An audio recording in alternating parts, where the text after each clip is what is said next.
Woo! It is after Halloween now.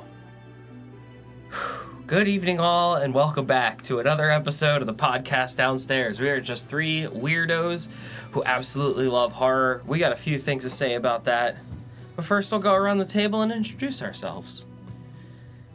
If it bleeds, then we should film it and make a movie over and over and over and over. We gotta cover ourselves in mud, hop aboard a spaceship, never mind the synthetics, and get away from her, you son of a bitch. I am the ultimate badass, and you do not want to fuck with me. I am one ugly motherfucker. And I'm Glenn. There's a lot of references. Yeah, I was like, I'm frantically taking off. Shit. I am a sheep's number one best friend. That's all I got. I'm Claudio. Hello all, I am employee number 67J195. I've only ever been a loyal employee to the company, and I have no aspirations to be anything other than that. But you can call me Joe. Request denied. Fair enough. Fair enough. I got one. Go ahead. In the basement, no one can hear you scream. See, I didn't use that because I thought somebody would. There you go. And if you can't tell, we will be discussing a couple different franchises this episode. This is our Alien and Predator, not versus, episode. And together. Yes. It's a family. Yeah. Not Fast and Furious family, but similar, you know. Yeah, it could be. Could be. I mean, they keep going into space. Something's bound to happen. I was about to say, eventually, I mean, if we got... yeah, if the Fast franchise kept going, I have no doubt that they would eventually have to punch a xenomorph in the face and or a yautja. A xenomorph, like, face hugger gets onto, like, a 67 Camaro, and then it's like, then we got, like, a Camaro... That's you know, weird fact, that's actually where Stephen King got the idea for Christine. Yeah. You could look that up, but don't. You could look that up. No, but we thought that this would be a good time to get into both Alien and Predator, seeing as how at this point, when you're hearing this, both Alien Earth, the recent Noah Hawley FX series, has wrapped a bit ago, but Predator Badlands has been out for a good week or so at this point. Mm-hmm. We haven't seen it only because we're not allowed out of the basement, and that's the only reason. But given those two releases, we just thought it was a really good excuse to get into just a ton. Franchises, I was gonna say, even with just these like 2 or 3 franchises, there are so many movies that aren't all gonna be strictly horror. But considering these all kind of stemmed a bit from Alien, which is undoubtedly like one of the bar none best top tier sci-fi horrors ever, it all feels kind of fair. Like it all feels very logical to me to kind of like discuss all that which has come from that, because it's not only one of the most influential movies in horror and sci-fi and and the combination thereof, but like kind of like Led Zeppelin. Like, they influenced, like, all of rock, but then they also have, like, their very specific imitators. They also have, like, a ton of albums, you know what I mean? They also have their extensions and whatnot, and these things have existed not only in so many sequels, but also so many other media, and their crossover is very, like, dynamic and engaging, and it just felt, like a natural thing to get into, especially because even when they're not explicitly horror, like, they're speaking the same language. Like, it's a lot of pulpiness. It's the a lot genetics are still there. A lot of blood, no matter what color it might be, So it feels it's goopy, appropriate. it's wet. That's horror, baby. No, it has such a... Both of these, like, or possibly even the 3, have a good foothold in horror. That it's like, that's where it started, kicked up from, and that's where it kind of comes from, and, like, you can't get rid of that sort of shape to it. It still fits inside that box while also spilling out of it. And it's like, it's pretty cool. It's best not to limit ourselves to genre labels and just go by adjectives like wet and goopy and fleshy. These are terrifying. Terrifying. These are all pretty wet movies. Oh, yeah. Very much for different reasons, too, which is what's cool. Not very much so. Actually. Because I feel like whenever I think Predator, I think, that's a wet movie, but not for the same reason that Alien is a wet movie. Yeah, one's a little bit more naturalistic. The other, I feel like, is trying to lend itself more to like a Lovecraftian. You don't know what's what. Yeah, one's like acid, blood, goop, and viscera. The other one is like waterfalls, mud, and body sweat. And sweat. And fire. And diarrhea. But we'll get more into that later. That was mud, Glenn. I don't know what movie you were watching. Arnold was just like, oh, God, why? But without giving too much more away, let us just kind of set expectations, because, again, with this being such a long-spanning set of franchises, there was a lot of internal debate here behind the scenes as to how we should be approaching things, but we all agreed that release order would kind of make the most sense. Release order does make the most sense. Yeah. So There was no heated debate about it. It was a, yeah? We all went, Yeah. that's a good idea. I like that. They're giving too much Oh, it was heated. It was heated. glances behind the curtain. No. Yeah. Joe's missing a leg right now. Things were thrown. I mean, people died. But so we will be going through all the movies of the Alien franchise, the Predator franchise, and a couple others. But Yes. it will be release order, so, the same way that the world was introduced to these things, like, is how we will just kind of run through them. And we'll just be kind of, given quickie rundowns for each movie, right? There's like 20 or so altogether, something like that. Fewer maybe, but whatever. It's been a Rounding. long weekend. I'm caffeinated.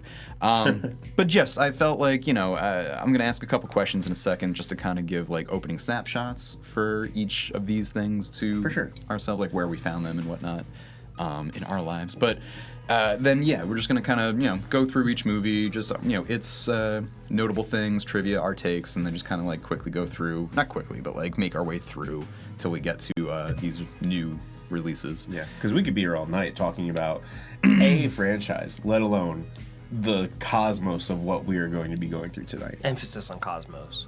And Wanda. So as, a sort of opening snapshot, which is a phrase I'm plagiarizing from another podcast that we love, I wanted to ask a few questions. Like, when did you guys first encounter Aliens or Predator or Blade Runner or any of those things? Like, Blade Runner. That's our mystery guest. But just my first question. Yeah, like when did you guys? Do you remember the first time or like what was your earliest? Predator for me was from my dad.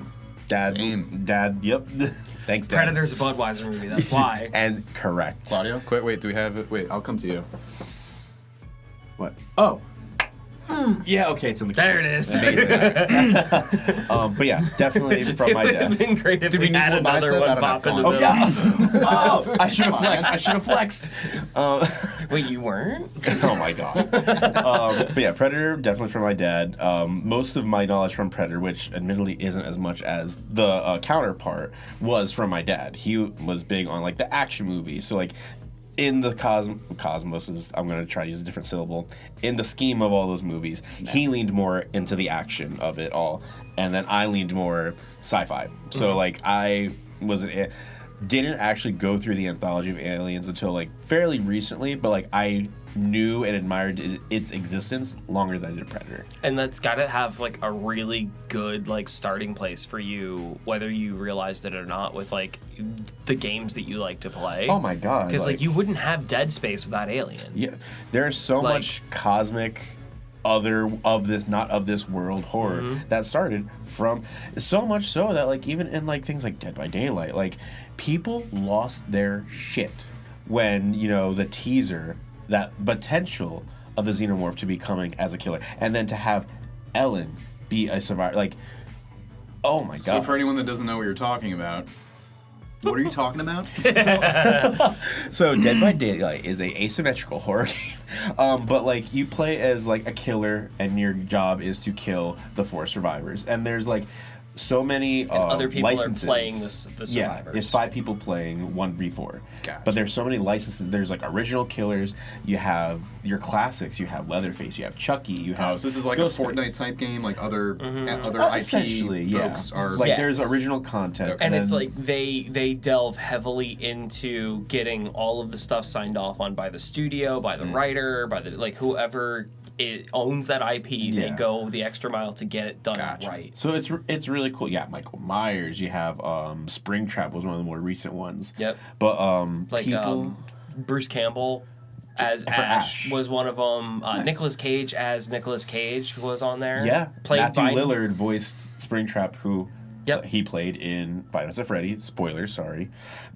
But yeah, people lost their minds when they saw that the xenomorph was coming to this game because it's a horror game. The xenomorph, of course, being the alien species in Alien. Just for anyone unfamiliar. Read a book. the alien. But like it's cool that something that has a legacy of what 30, 40, 50. Is it 50? Almost 50 years? About 46. If we're going like 79, 20, 79. It's almost. Yeah, it's almost 50. 21 plus 25. Ooh, Dang. that's gonna be a fun That's gonna be anniversary bonkers. release. But like that's just a testament to how strong the franchise is. And then you have things that come out that are still good, like Alien Isolation was like dude, the Alien games are so. Well, I was Joe, gonna say let's they're not like crazy. get too lost because I do want to like Oh, for sure. see, Yeah. because that was So- gonna be all over. So your Yeah. first time you encountered it First was time- your dad. Yeah. Glenn, how about you? It was my first one was Predator. I want to say like I was probably like somewhere around like 8 or 9 years old or something like that. But again, it was my dad because it was just he was very into like action movies. He's a huge like Arnold Schwarzenegger fan. This will be a motif. yeah. My dad owned like an original copy of like Pumpin' Iron, so it's like he's been an OG fan for years. Your dad and my dad gotta chill. Yeah, they do. But it was definitely that was the one where that one resonated with me because I was like, dude, this is creepy as hell. Just getting hunted. That idea, Love I think, that. is part of why this has been an enduring franchise, despite maybe not as well-received sequels as as Alien. And It's that's like the saying concept something. is so broad that you can really work within Yes. anything Yeah. for it. It's like, oh, place, motive, hunt. That's it. And in fact, we Emphasis will on the hunt, yeah. get into a specific example of how you can mad-lib this franchise and even accidentally fall into an awesome premise. But I do appreciate that observation. So, was no other like mediums in terms of like video games or like toys? Because I knew like I was gonna say toys was another I thing. had quite a few like Alien toys, Predator items Yeah. as well, and we know that merch is a huge thing in like horror franchises, but also 1000%. just like so many big studio things. I can't remember if I owned it or a friend of mine owned it, but I do remember playing with like a xenomorph like toy when I was little. Same, yeah. That like if you press the thing on the back of its head, the tongue Yes, would shoot out. yes. And it was like that was cool as hell. And it was like the tail was all like you could move the tail Yeah. around. Yeah, it was cool. The creature designs in these franchises are something that we definitely have to get into because that is just so inherently attractive. It is like viscerally something that is just like even as a little kid, if you've never seen the movie, like just understanding how the toy might work to mimic, What you saw. like that alone was enough to be like, oh, I want to go back and see what this was all about because this toy is awesome. Absolutely. But all right, well, so just to then answer all the question for each of us, I was, I feel like I remember. It was like either 92, 93 after we had first moved, from one state to another, because I remember so little from before the basement. But so yeah, I was like 7 or 8 at the time, and so only some of the movies were out by that point. But my dad was also a huge Schwarzenegger fan from the action movies, obviously of the 80s that he like made his name on. But my dad was also like an amateur bodybuilder. He was big into pumping iron. Like he, worked out at Gold Gym in New York City. Like Yeah, he, probably had that spaghetti string low cut tank top. Tank. 100% did. Claudio, we got to get you one of those. I think there's even an anecdote of I don't know if he met Lou Ferrigno or just like saw him at Gold's Gym one time. Very cool stuff. But so anyway, Schwarzenegger was like a very friendly name in our home, and Predator. It was just like an automatic class. Oh my god, yeah. And like it's so funny to me. That is bodybuilding. Like that movie was just bodybuilding. As we, like it invented As we dapping did. up. Yeah, or dapping up or whatever the children do these days. But like, yeah, it truly like it's such like a machismo kind of thing, and yet I feel like whether you're coming from I don't know some sort of weird traditional idea of masculinity, which like gross. Or if you're like a much more evolved, enlightened type of individual, we all appreciate that aspect of broing out. Like it's very like pure and It's a universal language. which is weird. Joe, I can't have this conversation about physique anymore. That was It's Always Sunny in Philadelphia reference. Look,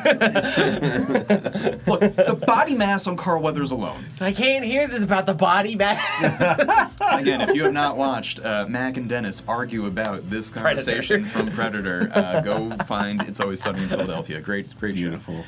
But yeah, no. So like it's become such a thing that like I feel like it helped me. Like if I was like at college or school or high school and like maybe I didn't know like who to talk to, but like that would be a reference point that I know like most guys of a certain age might have in their repertoire. You know what I mean? Like those little things become helpful when you're navigating life and whatever. Social circles and such. Yeah, so Predator was a big one, and probably the first one I remember encountering. I feel like Alien was just sort of always a thing in the background, but I don't think I watched a movie until after I played with those toys. Like, friends of mine had just a like shit ton of different xenomorphs, and I think they were mostly from Alien 3. Interesting. That sounds like I feel like, because that came out in I 92. feel like that's probably when it was like peak toy making era for that. I also feel like before Alien 3, and again, we're kind of jumping ahead, but like Aliens was such a hit, the second Alien movie, I feel like that was such a boom. Like that kept the franchises going for a while, maybe even longer than it should have. You know what I mean? I didn't have it, but I also do remember seeing somewhere the Ripley in the exoskeleton. Oh yeah. And Huge it was like, toy. and if I remember correctly, it's like she Hasbro came out of it, like it was so kind much of cool. Oh yeah. And that's what I'm saying. So like, and that was such like a huge push to these movies. Like, again, we're all about kind of taking a step back, looking at the larger view and seeing the context of things here in the basement. And like, I feel like that's like very much for better and for worse part of the conversation, like how merchandising fuels whether or not sequels happen, whether or not 20 years later the reboots happen. You know what I mean? So it's all connected. It's the question of is it marketable in so many other ways than just like, can we sell this movie? It's like, what can we sell with the movie? It feels kind of gross to have to discuss it that way, but it is just unfortunately part of like the life of marketing, the life of consumerism. Because it also doubles into like, think of how often you saw some sort of like Alien commercial for a product. Do you guys remember the Pepsi commercial? Oh, okay, sure. With like so cross promotions. Because I was gonna say not Pepsi, but something else. Just like how many references there been to just not even anything else, not a chest burster, we're not talking about Spaceballs, just the tongue out, just that motion. Yeah. How many cartoons did like Halloween episodes? The first one I think of is the Simpsons one, where I forget what, or it might have been the Critic, but it pops out and just gives her a little smooch. Yes. Something. Yeah. But that's what I mean. Like something that like But so yeah, very influential, and there's a lot of different reflections of that. But so Predator was like just the original #1. The Alien toys I think kind of predated the movies for me personally, and I just think it's funny that so many of them came from Alien 3, which was sort of a pivot, a little maybe kind of a dip down from a previous one, and yet that's where I think so many toys for guys or people our age would kind of encounter it. So I just think that's a funny observation. Then Blade Runner was that's like the thinking man's aspect of this weird conversation in my opinion, and it's one that like I didn't approach until I was much older. But as a kid, it was 100% Carl Weathers and Arnold Schwarzenegger's biceps, then weird alien dog plastic toys, and then eventually the rest of the world. But so okay, initial encounters, cool. Do you guys have a favorite among Predator? any of these? Yeah. I mean, I've spilled the beans. And Alien is where I leaned. I just love action's cool, but I just love sci-fi. I love the knowledge of like the unknown of what an unknown thing. There's no science to it.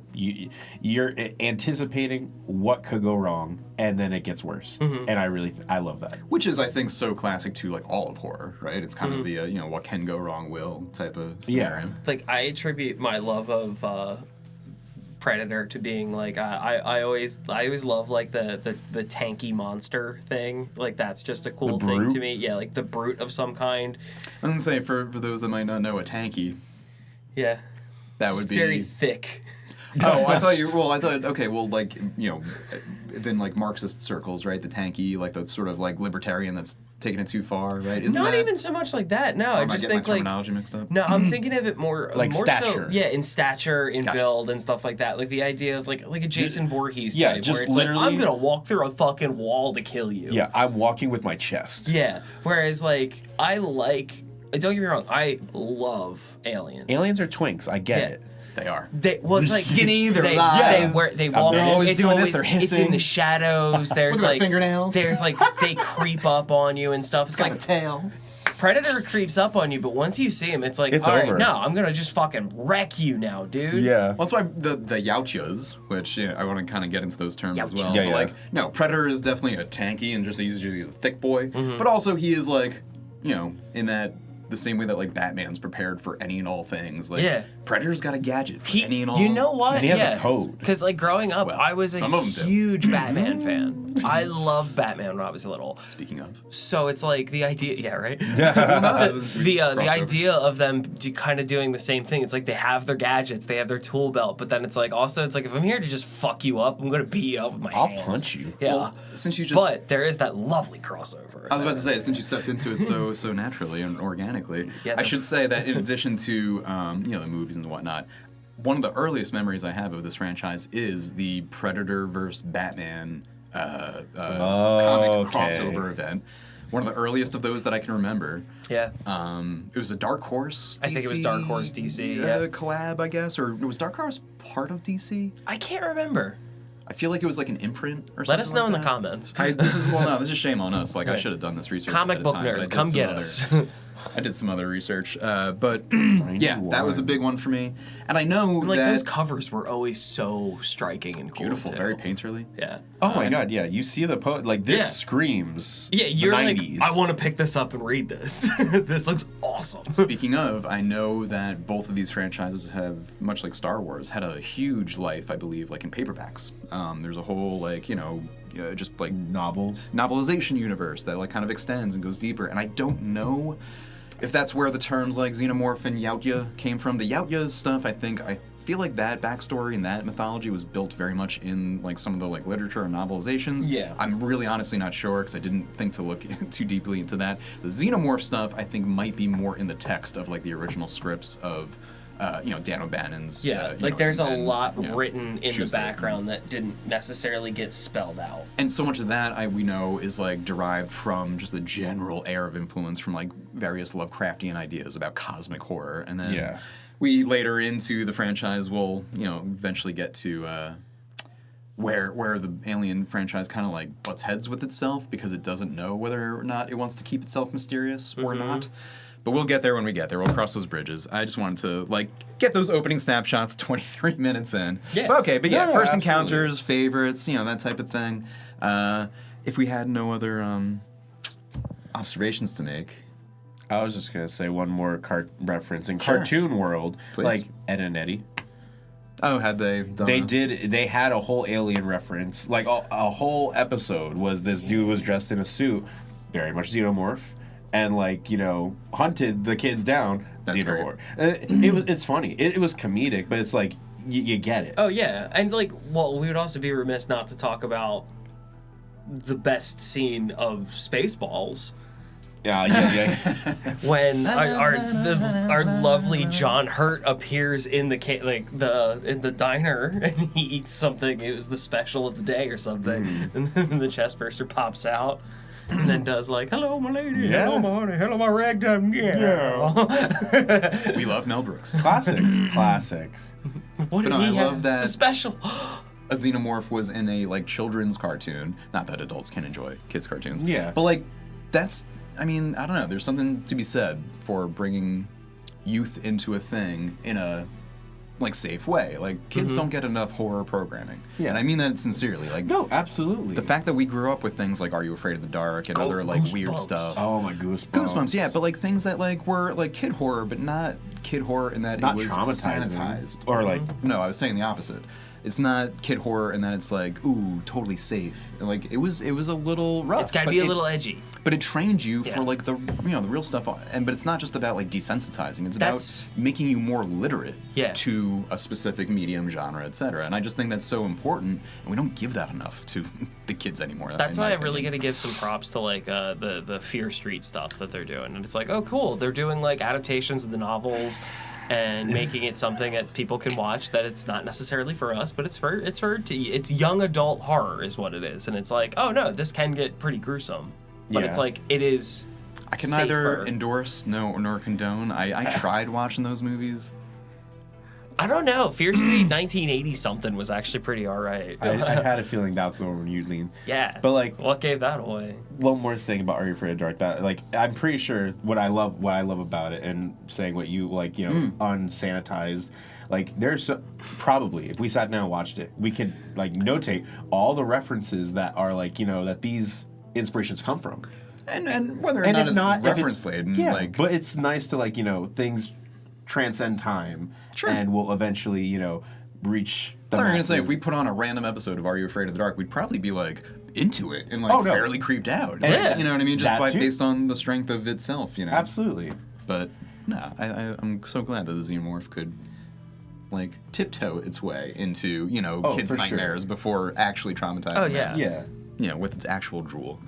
Without further ado, A xenomorph infiltrated something? What? That's unheard of. The timeline beckons to us. So speaking of timelines, this will be funny because these movies are told in various chronologies. We end up having a lot of prequels and stuff. There's a lot of space travel, time travel stuff, because there's cryo sleeps involved, so... And say, not time travel. Like, we're never going into... No, we're moving through time, past or future. No, just, like, narratively. Because there's cryo sleeps. We have to account for that. But we will be, like, as I mentioned earlier, like, going through this by release order, but we'll also be making note of not only when did these come out, but what fake year they're supposed to have taken place in, before and after which movies, etc.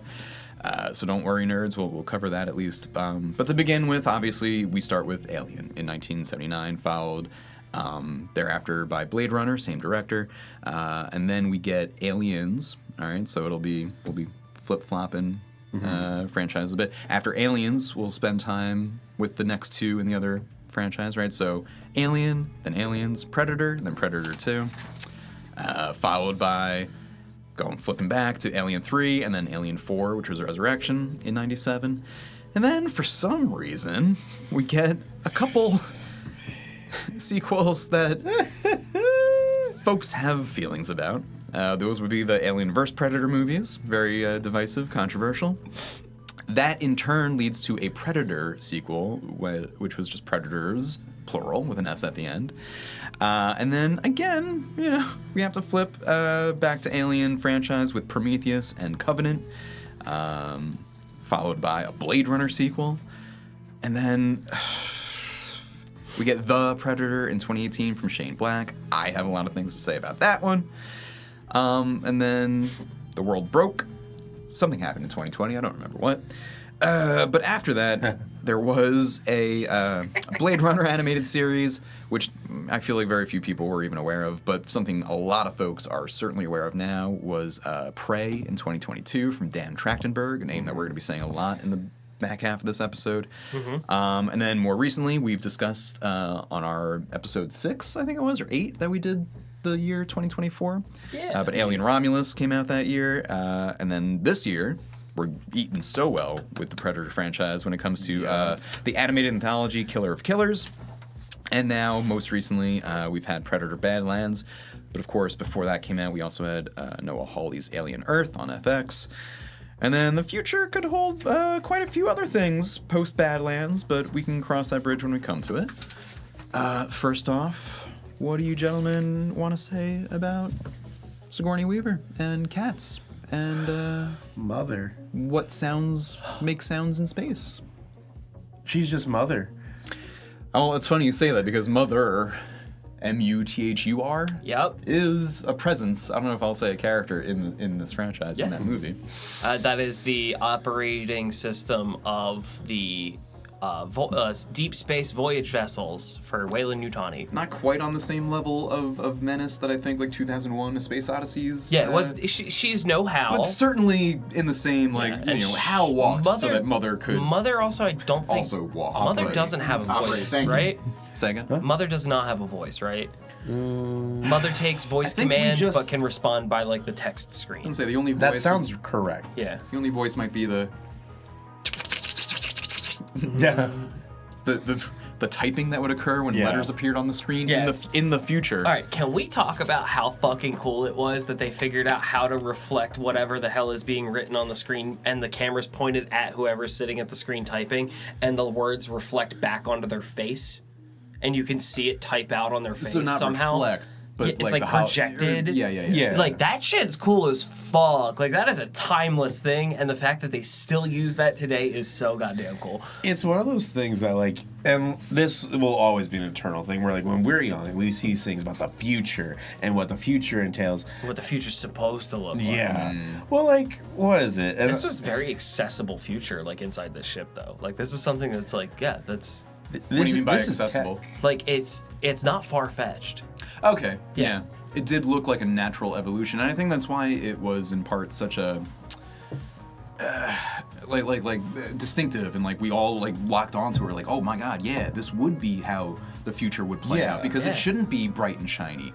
Right? Like, we're not children. We know better than to expect postmodern architecture angles, but, like, everything's kind of a little dirty, and, like, Reeboks are still a cool thing. Like, yeah. So that is part. That's another part of it. But I was gonna say how it just makes sense to me that it wouldn't get like necessarily better in general. Like, it might get better for the industrialists that are pushing things and space exploration and all that, but like folks are still going to be like grinding it out and making ends meet paycheck to paycheck, and nobody actively wants to be on that vessel. They're just there doing a job. Yeah, absolutely. These are like space truckers, as they came to kind of be known, right? And then Aliens eventually introduces like space marines, but these were always like a very working class set of movies.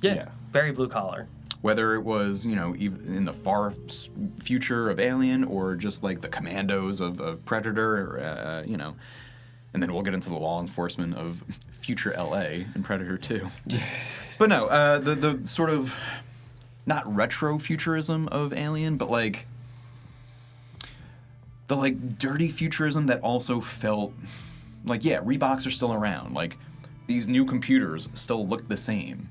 Like, these new computers. It's very just came out in tactile, and 1979. that's really what I meant by it being accessible. Is that it's like, it is something that it's not so far fetched. It's not you sitting there watching Back to the Future and being like, oh, we're gonna have hover cars and hoverboards, guys. Yeah. This was not that. No. When on the Nostromo, you see like grates and like chains and like dripping pipes. None of it, and like rust. Like, none of it seemed. There's out a of fair place. amount of steam too. We're like, is this a steam engine? Like, what? How? Yeah, that's actually what that guy was doing in the basin. He was shoveling coal into the engine. What I expect? Someone in like a choo-choo hat and like the overalls with the choo-choo hat. Just like you wouldn't have felt out of place. I've been working on the Nostromo. Wait, so not everything's in chrome? Oh, but no, chrome. Thank you. But yeah, no, absolutely. But no, that was probably one of the most distinctive features of that movie. Mm-hmm. Absolutely. I was just gonna say, are we specifically just talking about Alien, or like? We're just looking at Alien, and then we'll move on quickly because we have a lot of things to hit on. But is there anything else that you wanted to? I'll just throw the one theme that it'll make its rounds, but like the idea of the apex predator versus the motley crew, and one versus many, and how suspenseful that can be. Like, oh, it's just one. That can't. What's one gonna do? And also, she's like, all of them are so unprepared. Yeah. It's like they're technicians. What are they gonna do? The reluctant hero doesn't know what the hell they're doing. Well, that's the great thing about it. It was not, they weren't out looking for. They weren't hunting for it. Well.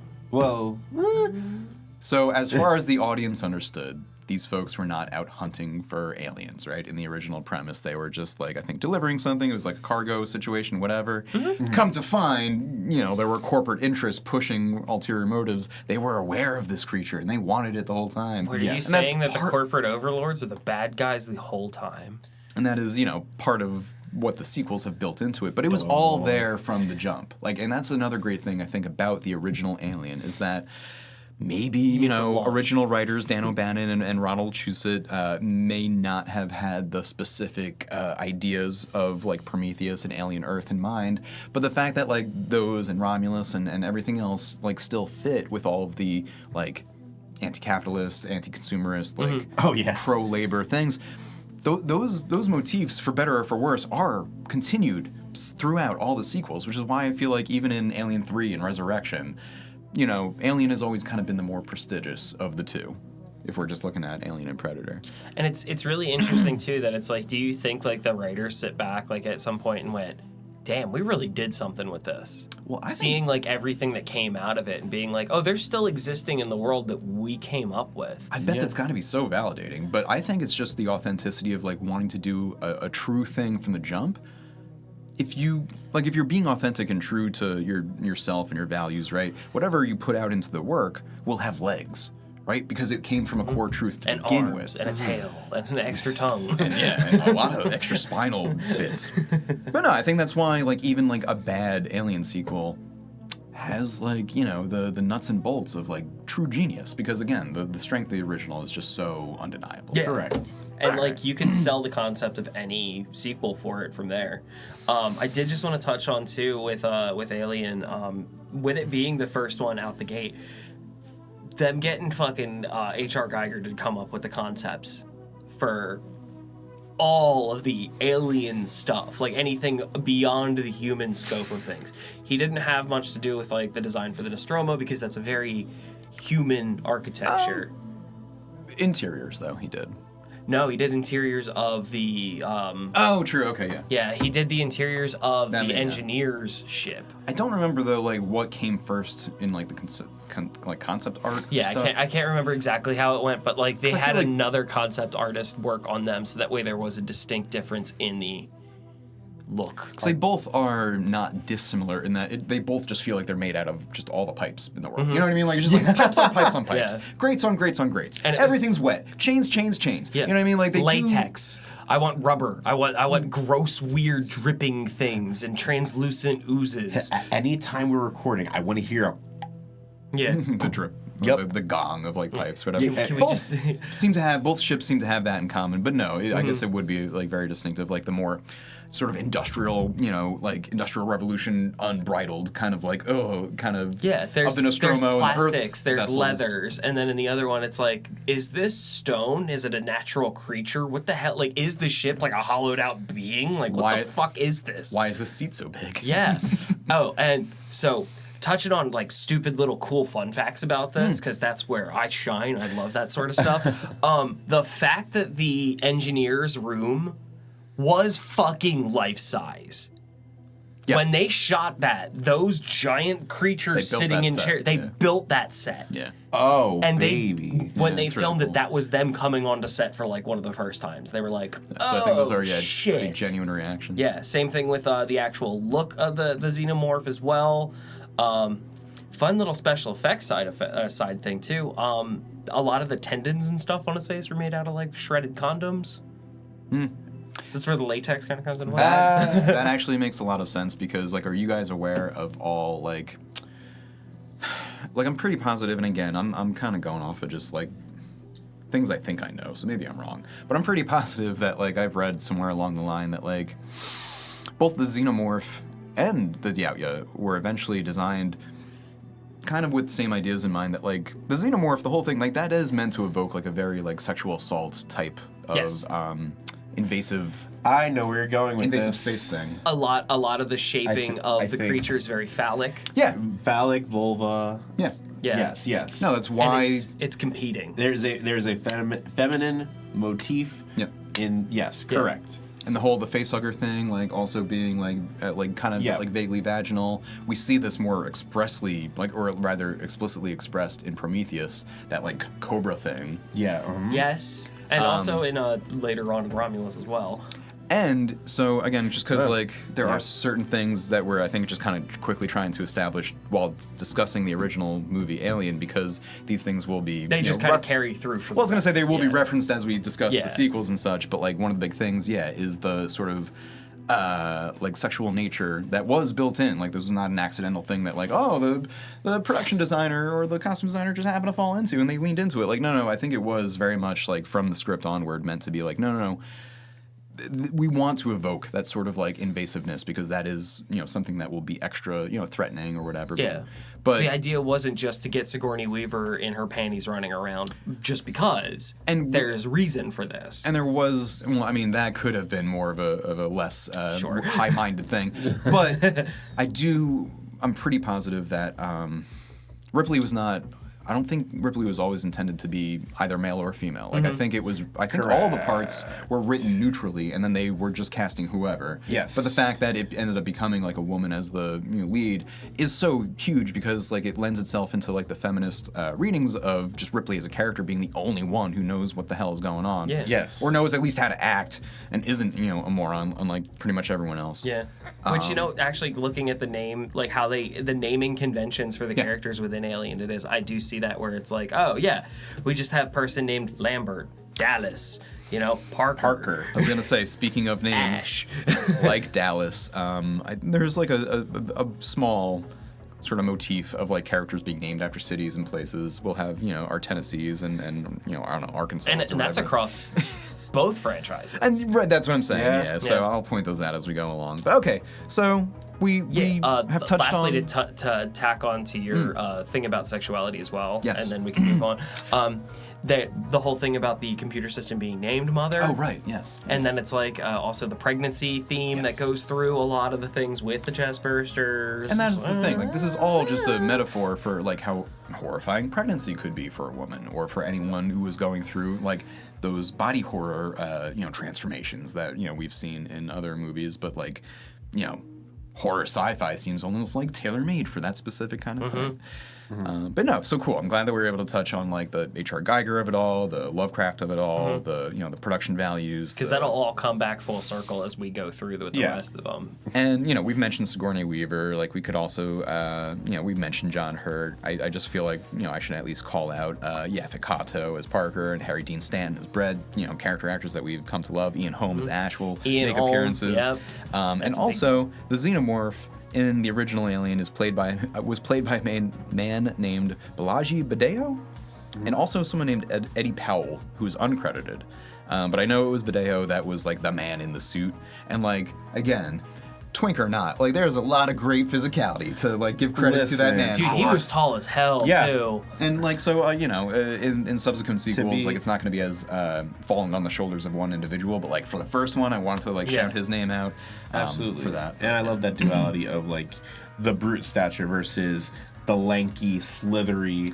Which they kind of took advantage of in Alien v Predator, but like those fights are not the best fights in either franchise, which is damning. But I can't wait to get there. I was gonna say, so let's not delay ourselves any further than we have to. My like little transition into our next movie, maybe requires some explanation. So here's the thing: I kept mentioning Blade Runner, right? And a lot of folks I think are like maybe not on board with this theory because that's technically all it is. However, a lot of nerds like myself like to have a little extra fun and pretend that the Blade Runner movies, 1982's Blade Runner, as well as 2017's Blade Runner 2049, you could argue exist in the Alien Predator fictional universe.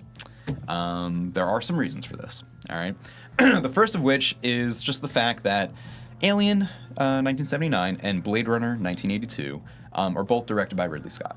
All right, so that in itself wouldn't be like anything, right? Yeah. That's just a coincidence. Also, Ridley Scott, not a dummy. Well, and that's... Not a dummy. We, nobody necessarily knew it in 79, right, or 82, because I think besides those movies, he only had a movie called The Duel, which is apparently pretty cool. I want to go back and watch because I dig sword fights. But like again, we'll get into Ridley Scott and his brother even a little bit too.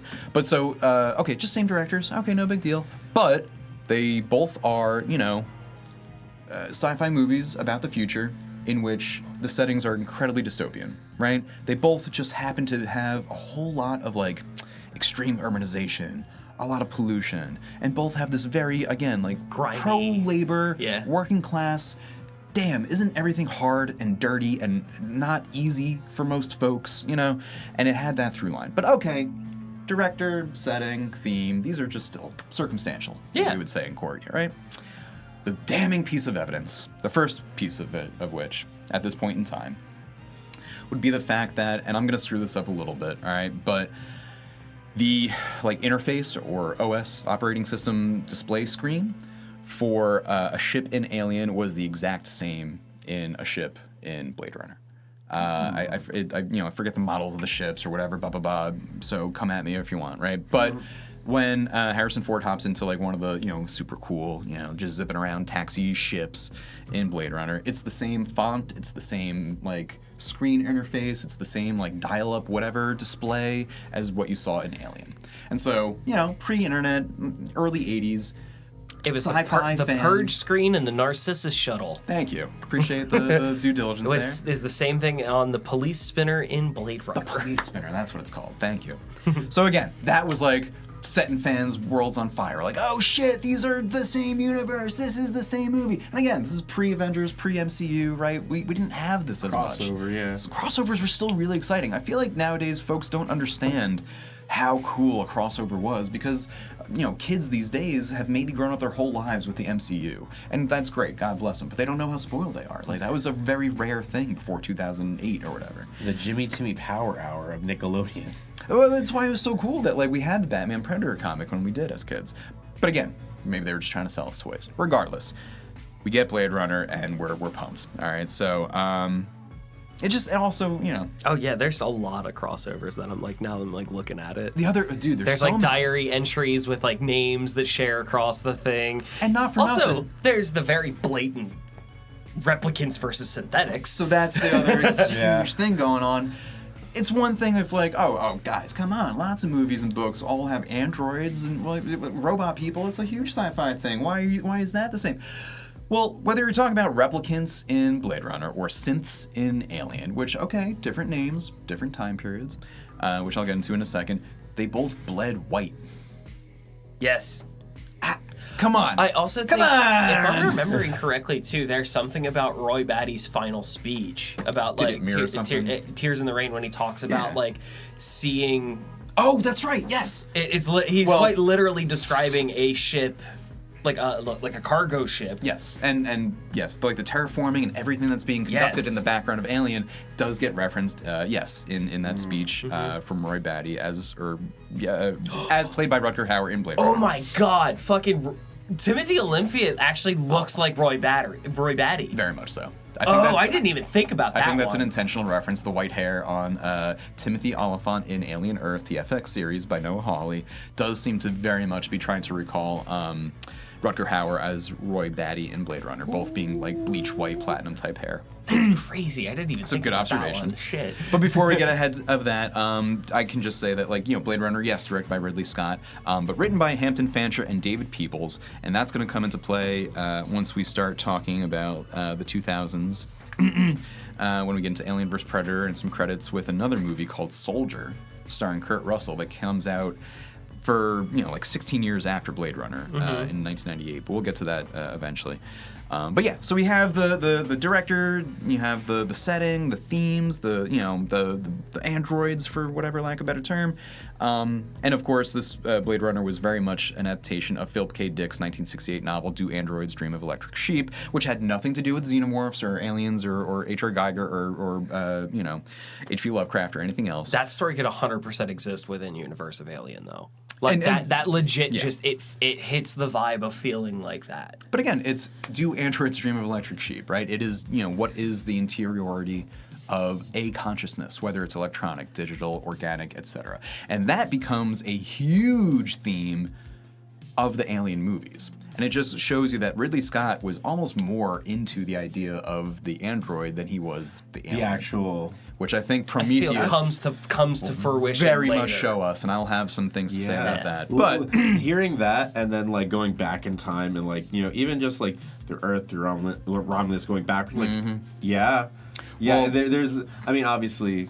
I like talking about the originals because this is just kind of establishing the territory. Yeah. But then when we get into the later sequels, it's all about how we're remixing that what territory. Easter eggs can we throw in where? We're gonna wink and nod our way through this. I don't want to step on our toes too much, but I'm just gonna put a pin on that because that's something that's I really thought this cool. would be such an exciting episode because, like, going through this franchise, like, reveals the tabs that interplay. can make it- Yes. Yeah, absolutely. And it's such a great example of how things can continue to live on and build on itself and evolve and all that. But and it doesn't have to be a one-for-one of its predecessor. Sure. Yeah. No. This franchise I think is very good. Alien in particular really tried to like do different things. So we're gonna start getting into that right Are you now. saying that Alien is good at evolving?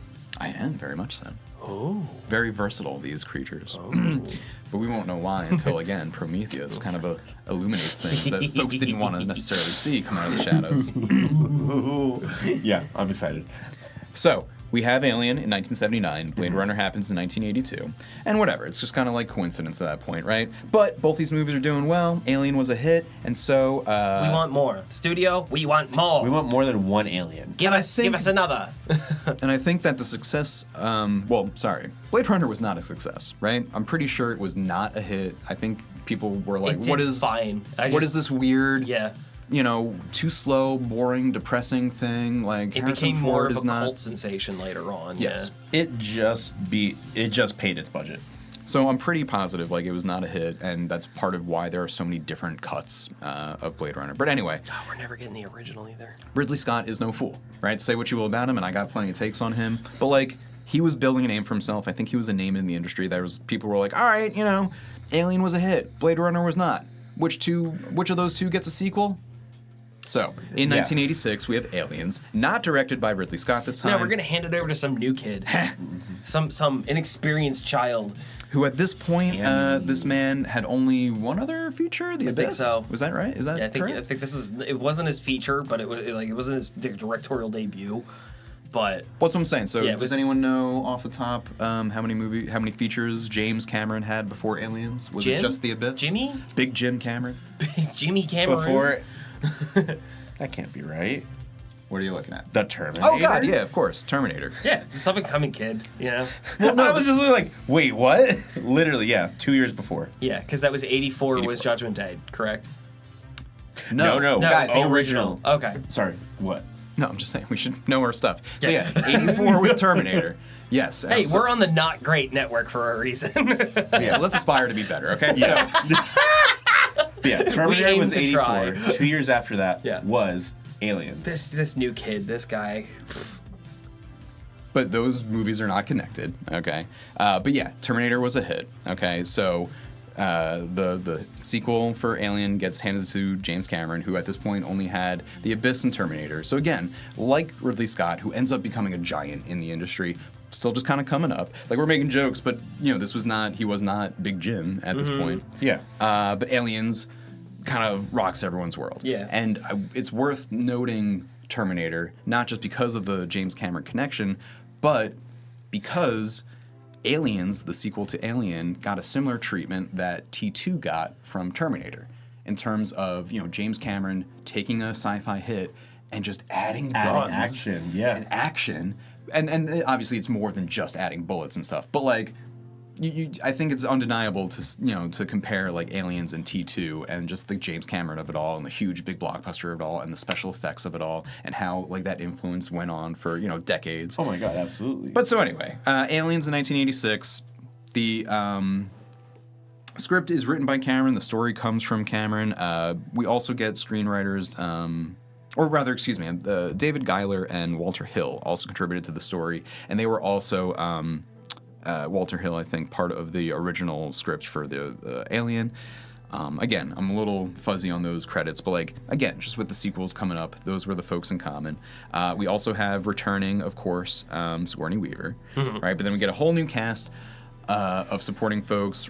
Famously, you have Michael Bain as Corporal Hicks, and that's funny because Michael Bain, not Michael Bain, but Bill Paxton, who plays Private Hudson. Game over, man! Game over! That famous line, but that actor will show up in Predator 2. So Yes, again, he will. we have like these weird connections of coincidences of like 80s and 90s folks where it's just like, oh, they were both in the second. Also, not for nothing, movies of James this. Cameron did Terminator, which is an early Schwarzenegger film. We wouldn't Right. have Predator without Terminator. Right, it didn't even make that connection. So again, we're tripping over these connections, which is why I was excited to do this, but it's a little We need daunting. some cable management, is what it is. Say Lay what? it out straight. I need all these straight. No more crisscrossed wires.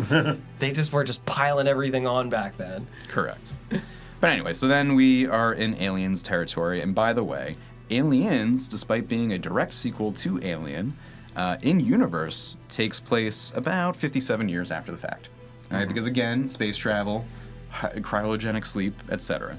All right, in between these two movies, we didn't know at the time, but Alien Romulus was happening. But of course, we wouldn't learn that until the year 2024 in the real world. Which, like, props to them for writing that in. Like, that was a cool little, like, lot of folks- shit, I like that. A lot of people don't like Romulus, so a lot of people are not happy about that choice. But I think are fans, so it's all good. It's a nice little middle point. I think it's roughly chronologically in the world, 70 years post-Aliens, about 70 to 80 years pre-Aliens. Say what? Because it's like, Romulus is like, what, 2090? I'm pretty sure Romulus takes place like 2 years after Alien or something like that. But it's in between Alien and Aliens. But it's closer to Alien than Aliens, if I'm not mistaken. Oh, I missed the one. My apologies. All good. Yeah, it's all good. I mean, it's all made up silly bullshit. It's like, it doesn't actually matter. We need to do better. No. I'm kidding. Years are important, but you're correct. Like, it's nice that, like, us, again, established story, but then, like, they can play with it enough that, like, you know, this exists here while this is happening. And without getting too tripped up on things that don't even, like, technically exist yet, Aliens is just a huge hit because it's awesome, right? Yeah. Because you're taking the, like, sort of pure horror of Alien and you're making it an action Amp thing. it up. But, like, the horror isn't lost. It's, like, supplemental. You know, it's not replacing. It's, like, joining and growing, you know? And I love that. And we get to expand on the universe a little bit more. Like, we're getting, in this one, is like we start getting different variations of the xenomorph, which is so cool. I think it's also very telling, like, story-wise, we're going, again, like, keeping with, like, the grunts of the universe. But now we're going from, like, you know, again, the space truckers to the space marines. No, the opposite. I was saying space marines. Or that's, from the nerds of Alien to the... I would never call the space truckers of Alien nerds. Like, they seem like cigar chomping, dirty, you know, dudes that could, like, I don't know, break a wall with their knuckles. But, like, I just Maybe was not saying, John Hurt, but yeah. I was just saying, like, the consistency of keeping it with, like, grunts, with, like, you know, working class folks. Very blue collar at this point. But, like, aggressive. Because now it's not like, oh, you know, wrenches and whatever, because I'm not at school. It's like, no, we got, like, fucking... chain. Yeah, we have giant machine guns and rocket launchers and guns that I can't even hold, and they have 10 different straps.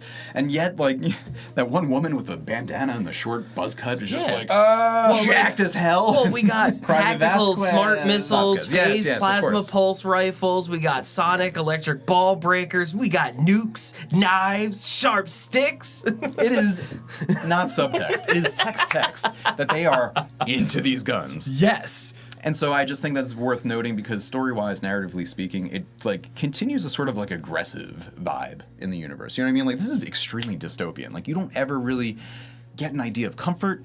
You know, we never see Earth. We never see people enjoying themselves because because if you were, then you'd be a villain, right? Yeah.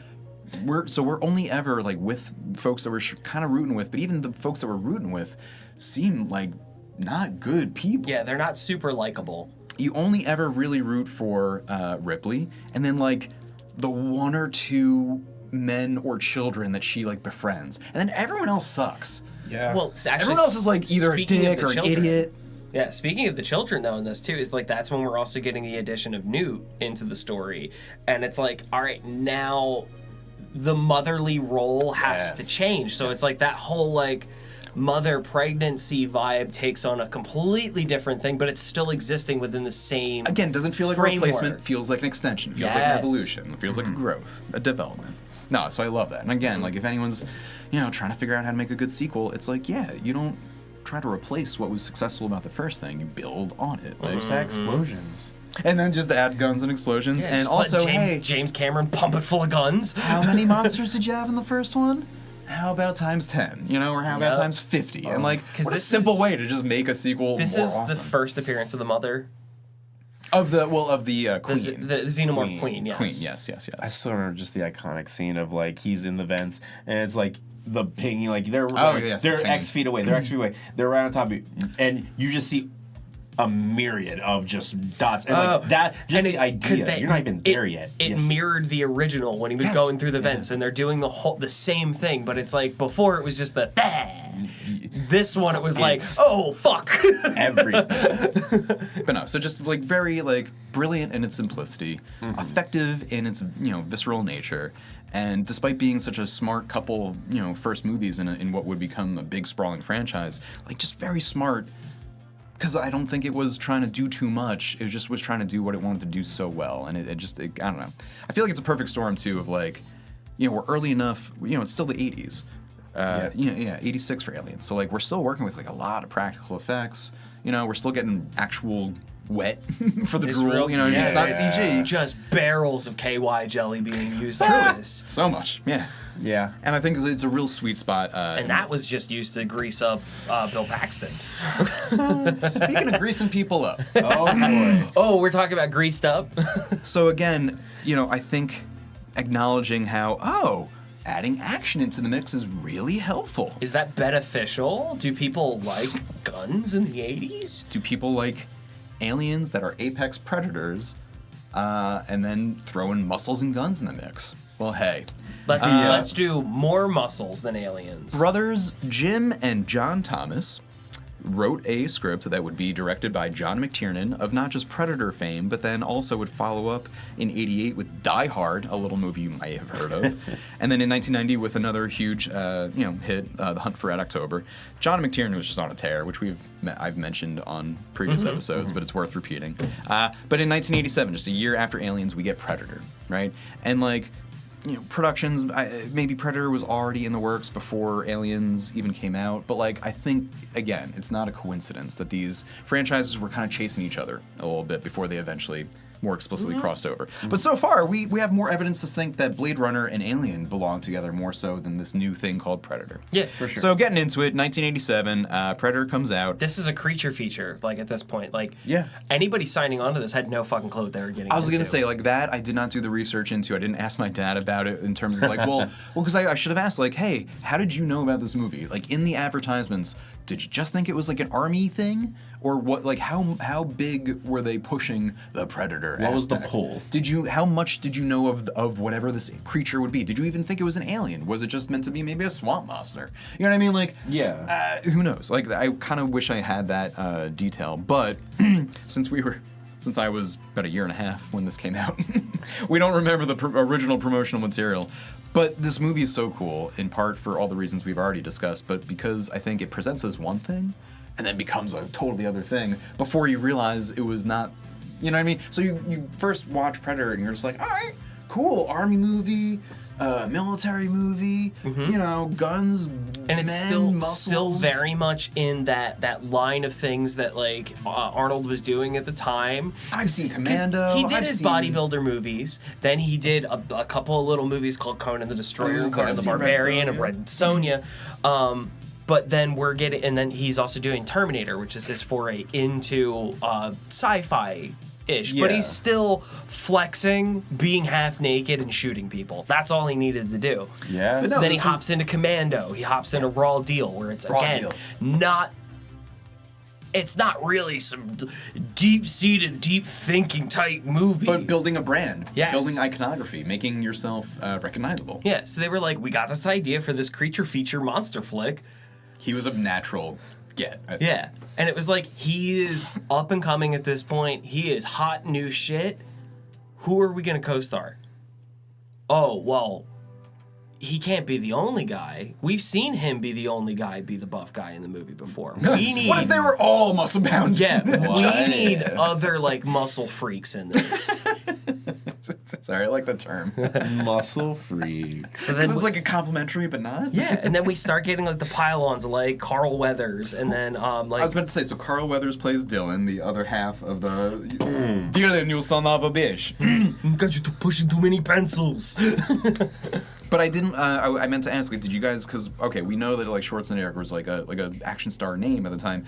Was Carl Weathers a name at the time? Like, did Richard Chavez have much of a reputation? Like, I don't know if Sonny Landham was like a name, or if anyone really knew Bill Duke very well at that point. Like, That's true. You know what I'm saying? Like, I don't know Yeah. if anyone besides Schwarzenegger was a get or a name. So, technically speaking, Jesse Ventura was a get. Because at the time, Jesse Ventura was like a pretty well-known wrestler. Okay, that's so. He was a this his big first deal. acting? I couldn't tell you. Because, yes, that would be another name, for sure.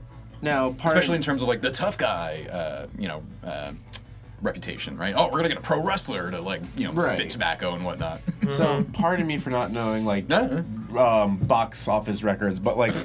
How dare you not know? Well, like, when you say Carl Weathers, like, what does he get, like...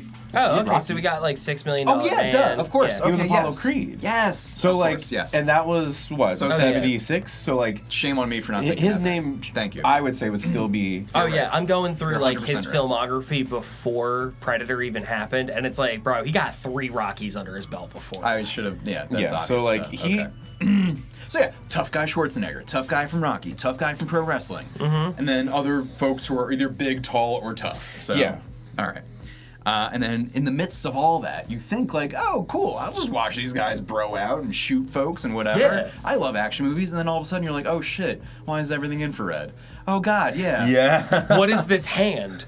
Because that's all you see is the hand. It was also brilliant, the slow like reveal of the creature, because again, I don't was know very what Jaws. I don't know what the was it? Yeah. I don't know what the commercials gave away and whatnot, but like when you're watching the movie, you like the characters are like, what the fuck was that? Like weird, translucent, almost heat wave looking. Yeah. Yeah, this You know is, what I mean? This is a new thing. I haven't really seen this sort of thing on movies before. And This is despite those cool. effects being like fairly, I don't know, minimal or whatever, even for the time, like they're still pretty effective. Like they aged well to the point where in the 2018 Predator sequel, they were still trying to just do the same thing. Yeah, we're still doing that. And it it's still looks effective. cool. And it's still fun. The sound effect is still like distinctive.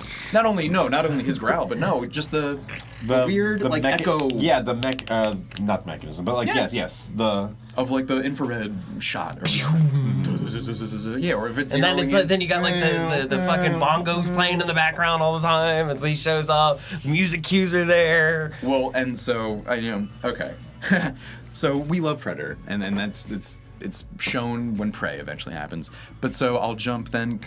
Do we need to stick to Predator anymore before jumping to the next thing? So stupid little silly trivias, just Go. because Yeah, this is please, no. this is the first one right out the gate for Predator.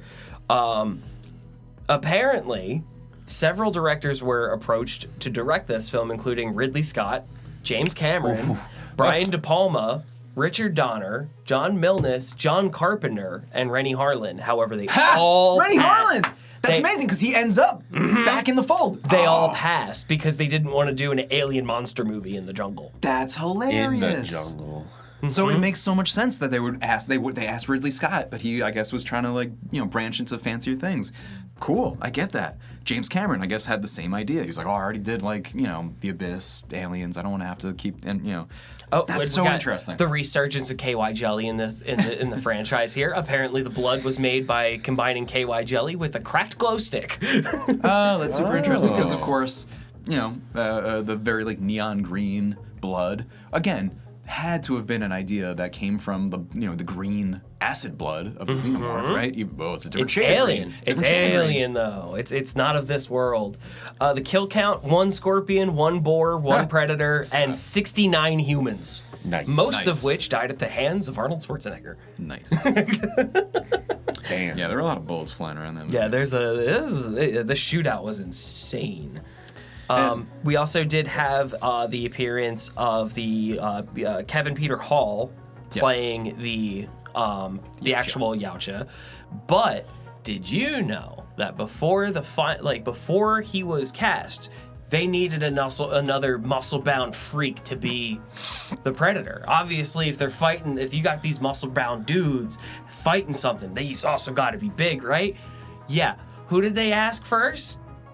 Jean-Claude Van Damme. Oh! And Interesting. Jean-Claude Van Damme actually came onto set and they started to shoot. And this was the previous version of the yautja outfit that looked more like a bug. Oh, I have seen sketches of that somewhere along the line. So there's Yeah, actually yeah. pictures of him putting the suit on and That's stuff. And it interesting. looks terrible. I was gonna say it's interesting to me because JCVD obviously Oh my physically goodness. Yeah. Go ahead and go look that shit up. It looks crazy. But he's not a big dude. Like he's not like a tall. He's guy. not tall, He's but he's he muscular is and ripped. He's wide. Yes, Yeah. I understand. But what I'm saying is like, compared to Schwarzenegger, who's a bodybuilder, I'm kind of a little surprised at that choice because he's an action star. Forget but, like, exactly why he ended up leaving the leaving the production for some reason or another. All the better. Like, it clearly worked out. No offense, but like. But then they ended up like going like, oh well, who else can we get? And it's like, I don't know who's gonna fit the suit. And they're like, well, Kevin Peter Hall's available. Let's get him. They get him in. Suit doesn't fit. Kevin Peter Hall's way too fucking tall. And they were like, cool. We wanted to change it anyway. Here's the second mask. Interesting. So they kept most of the body and then changed became- the head, and they iconic changed head. So history. And like the yautja sort of mouth, very iconic, right? Not dissimilar from the facehugger. Yeah. You know what I mean? So again, could just be hearsay, but a lot of, again, similar DNA, similar design aspects, similar, attempts of trying to evoke similar things. One last thing about Predator before we move on to its direct sequel. Shane Black. Shane Black played Hawkins in Shane Black. original Predator.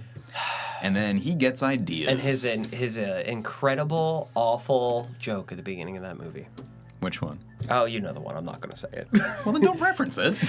I'm not going to say it. I'm just saying That's Homer that for was the people that- only thing from that movie. It's like he gets But no, I'm shot pretty good and killed, but like he didn't really have an impact on the film. But glad him that, being on set got some things turned in his and I'm glad you mentioned that like terrible joke of his, because like that perfectly informs what his sequel would end up feeling and sounding and being like 30 years later. But we'll get there when we Yeah, get there. that was the reasoning for that. Thank you. No, good call. Good call.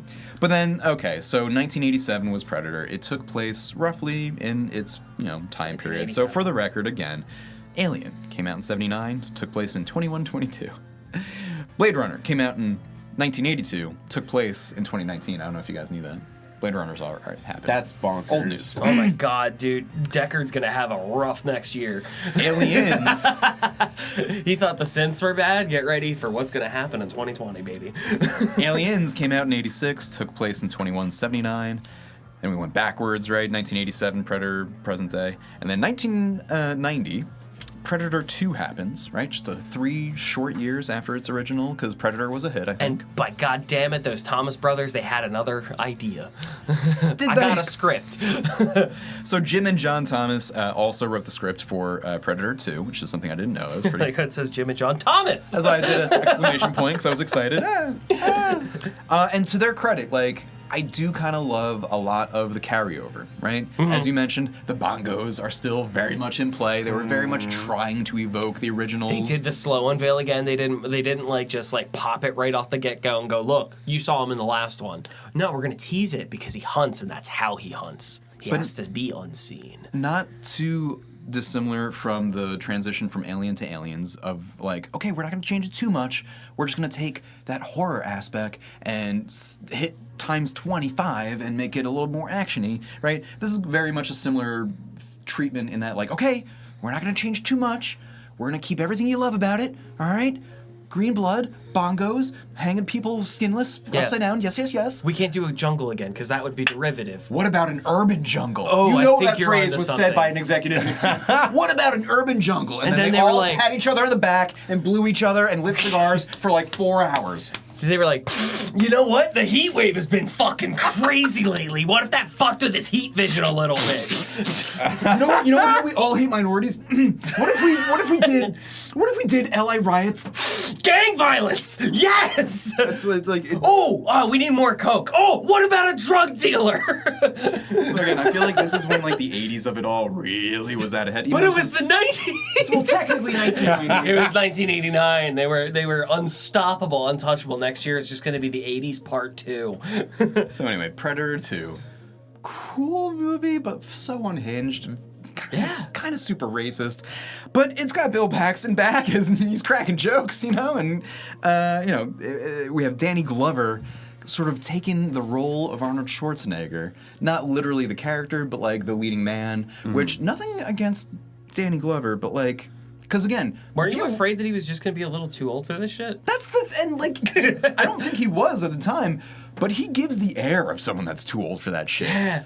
Like even his pants are pleated, I'm still seeing him as fucking Murtaugh. Like... That as well, yes. Because he's in L.A. He is running around. Gary Busey fucking shows up. He shot him to death. Well, hold on. It's a different movie. Yeah, wait. Sorry, I'm getting that. That's what I'm saying, so hold on. Because Gary Busey is also in Predator 2. I know. Okay, so that's what I'm saying. So, like, I don't want to get too confused. But I was saying, I just thought it was weird that Danny Glover was sort of meant to be like, oh, we can't get Arnold back, because they did ask him to come back to play the role that Gary Busey ended up playing. They did. But so that you could tell that they're like, okay, let's get another like cool, strong, big, tough guy.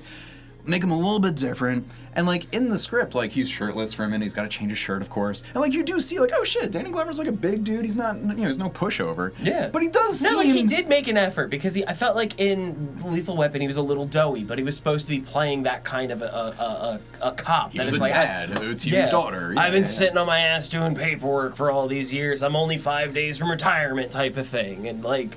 But just the way he carried himself, and just his voice, and his physicality, and like the dress shoes, and like I know he's a cop he was detective. wearing loafers that entire movie. It's very weird, and like they're all sweat stained, as they should be. They're running around LA, but like it all just kind of felt different than like Schwarzenegger in fatigues jumping out of trees. You know, like we need a really cool, hot, buff guy. Who do we got? Well, Gary Busey's available. He is none of those things. That was just my point. Is that like I understood the idea of the character of Lieutenant Mike Harrigan, but like despite Danny Glover being a fine actor and having like the right sort of aspects on paper, something about the character and his performance didn't fully work for me as a kid and an adult. But anyway, Kevin Peter Hall returned as the yautja. Super cool. But this was also when they introduced the concept of there being other predators. Yes. The So idea of that it is a tribe. It's not a single one, because obviously the other one died in the first movie, so it's like, who is the second one? No, they operate together. Yeah, so we should say same actor, different predator, different yautja. Yes. Because I think they teased it in the first one, if I remember correctly, because there's a shot from inside of the ship when he beams down to Earth. I don't know if we got that in the original. I don't think we saw the interior of any predator ship until We did. the second I think it was in the right in the beginning, I believe. Okay. Before it zooms in, yeah. But anyway, this is when they confirm all that. And then it's like, this is also when we get a really cool little Easter egg within the yautja ship. Joe, you want to tell us what that Easter egg was? We see a xenomorph skull. Which, again, this was like the first big of like, oh shit, reveal since the Blade Runner ship interface, which was really something that I don't think anyone noticed at the time. But this was like, you noticed. This was the money shot at the end of the, this was like, if this were a Marvel movie, it would have been the post-credit scene. Yeah. For sure. But so that was like what finally, because again, the original Predator had nothing to do with Alien as far as we knew, other than like our maybe conditional or tangential sort of, on the edge correlation. connections. Yeah. Now Predator 2, it's like explicit, like oh shit, we're all in it together. So it's 1990, not 97 as the film would have you believe. And it's also telling that Gary Busey was not only in this movie as a government character that would have been played by Arnold Schwarzenegger as the... As Dutch. As Dutch. But he's Special Agent Dutch. He would have then been, not Commando Dutch, but Special Agent Dutch. Instead, we get Gary Busey as like a government suit. Yeah. He plays a character named Peter Keyes, and that's just fun because the Shane Black sequel would then use Gary Busey's son to play Peter Keyes' son in that movie. He did, yeah, that's right. I forgot about that. So fun connections, even though that movie is, I'll just say it, absolute trash. We all know. It's actually trash. But did anyone have anything else to say about Predator 2 before moving on? I just want to use the tagline of Lethal Weapon, Lethal Predator, Predator 2. So the connections are apparent. I didn't get to talk about the pop culture of Predator, so I'll just throw this in real quick. Oh. Just with cartoons. Predator was referencing like things like what was it, Danny Phantom? Like obviously they're ghosts, but like in structure and in mandible, it's very Predator. Well, because they go invisible. And yeah, so there's that. And she's a huntress. Who So is? like Yeah. the reference in Danny Phantom is a she predator, but like she's a huntress, and like if it looks like what it smells like it's meant to like the same thing that like Ed and A did with Alien. And then like even just like the quip of just the mandibles and how popularized like oh that's a predator or like it becomes that as- Or like becomes, those an iconic masks. Yeah. it becomes an iconic like motif that'll flow. And anytime it gets referenced, you're just reinforcing it. Oh my god, and the dreadlocks. Yes. The dreadlocks make an appearance in every iteration of it as well, and it's like that was such a good creative decision with that, because it's like, oh, that is fucking iconic to look at. It also feels like, oh, is it like that's the thing about the yautjas? They're much more humanoid than the xenomorphs. For sure. That could have been a dude in a suit, and that makes it even like more creepy somehow. Yeah. Despite being because it's more of an uncanny valley as opposed to an Right. unknown parasitic alien monster. Yeah, totally agreed. for sure. Well, so then next chronologically for us humans in the world, 1992 brought us so many things with Alien 3, taking place, of course, in 2179, the same year as Aliens. Ooh. So in universe, this is right after, Sigourney Weaver as Ellen Ripley rescues Newt, and really wins everyone's hearts by saving that little girl from that terrible monster. Yeah, in get away Aliens. from her, you bitch. And then Alien 3 happened. Nobody was happy. Not the audiences, not the director, not the producers, not Kind the of felt bad writers, for not the David cast. Fincher on that one. David Fincher felt bad. Like, he was pissed. He, has retroactively, famously, I think, at one point asked for his name to be taken off. I Yeah, think he's softened disowned on it. that He's tried to distance himself in it as legally as he can. But so, yeah, David Fincher, we just are pointing out because he has since become, like, another great American filmmaker, much in the footsteps of, Ridley Scott's British, but, Ridley Scott, James Cameron, John McTiernan. And then, like David Fincher, he has since become such a huge name with movies like Seven and Fight Club, and then eventually, things like Social Network and, a ton of other things. That does start to become like kind of a thing with the Alien movies too, is that it may not be like the directorial debut, but it is a feature jump off for a lot of really big directors. So it wasn't for Cameron or Scott, but it was for Fincher. Before this, he had only done, I think, music videos and maybe some like concert documentaries and things of that nature, but I couldn't tell with the way that was shot, that whole movie. And again, he was, we now know David Fincher is like a master of the craft. So we can all kind of understand like, oh, this was like a studio thing. This was like a, executives versus creatives type. We got hands in the pot on this one. Classic take or whatever. But still, very interesting that you still had David Glyer and Walter Hill and Larry Ferguson, who wrote this script for Alien 3, and they had worked on previous scripts, but this came from a story by Vincent Ward, and that's only worth noting because Alien 3 is where we kind of start breaking apart. Yes. This is not only a fractured production for director David Fincher, who is sort of at odds, I guess, with everything just from the jump, and it was a bit of a mess. But this story was never really agreed upon by anyone. So for those who may not be familiar, Alien 3 takes our final girl, hero survivor, Ellen Ripley, who, overcame the initial xenomorph in the first one, who then, continued to not only fight against more xenomorphs and the Queen and aliens, but also her stupid, crew that wouldn't listen to her, right? Now she's placed in a situation where she randomly, crash lands on a prison ship? Yes. Or a prison planet? Prison planet, I believe. It's a prison planet? Okay. So in one version of the script, it was a prison ship. And it was also made entirely out of wood. And it wasn't just a prison, it was also a church. It was a church of anti-technology folks. But that was actually also jumping off of a different script version where it wasn't a prison, it was actually like a Marxist commune. And they were at war with the corporate folks of Weyland-Yutani. And again, these are awesome ideas, and it all stems from the very pro-labor, anti-capitalist themes and ideas that were present in the other Alien movies, but making them more explicit, kind of borrowing from the James Cameron of it all, and introducing armies and making it a more war story that Ripley was in the middle of, with xenomorphs sprinkled throughout. It was actually also going to be part one of a new trilogy that would extend the Marxist war versus the Weyland-Yutani folks. And I think the thing was that Weyland-Yutani wanted the xenomorph for a weapon, but the Marxist folks actually get a hold of it. So even though they are the anti-tech wooden prison folk who are working, they have the xenomorphs on their side. Or maybe it's vice versa. And the thing is, too, it's it kind of sells itself where it's okay, we're anti-technology, so it's this is an organic being. This is something But it's can you control what can't be controlled? And none of this ended up coming into play. No, none of it, no. No. So again, it this was sounds about weird 50 pounds of shit stuffed into a 5-pound bag, directed by David Fincher. Now, you can see one of the wooden sets in the original. You can see it, but it's like a piece, and it's like a background thing, and clearly they built over it. But there was a little bit, so you can see the fibers of this. Yeah, I believe the ceiling the ceiling of the chapel appears Something in one like of the that, areas. Yeah. But I wanted to mention all that messy stuff because all these ideas did end up getting expressed in different media. So in 1992, we have Alien 3. At some point, they also released an assembly cut that Fincher refused to participate in that added, like, I don't know, another 30 to 40 minutes of... They said, you know that movie you did? We're going to do, like, a thing. What movie? Yeah, he said no. It was 92, like, Alien 3? Nah, I never heard of her.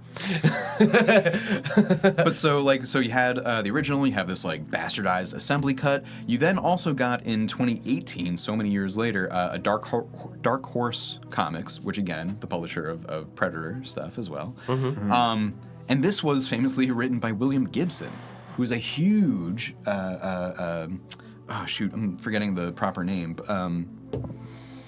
Not steampunk, cyberpunk. You know, he is the cyberpunk guy, author of things like Neuromancer, The Difference Engine, also Johnny Mnemonic for Keanu Reeves fans.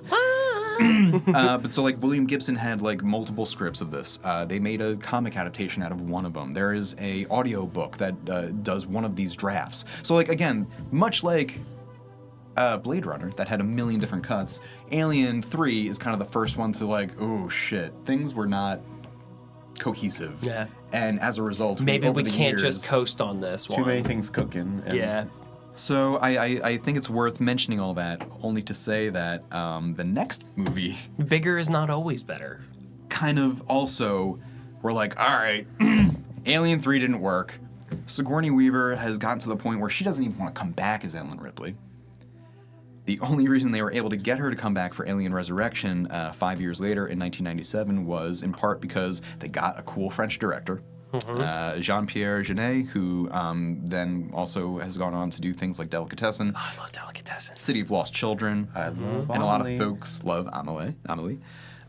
So again, like you were saying, the Alien movies all have these like top tier directors, even just for the first four, well, and then 5 and 6.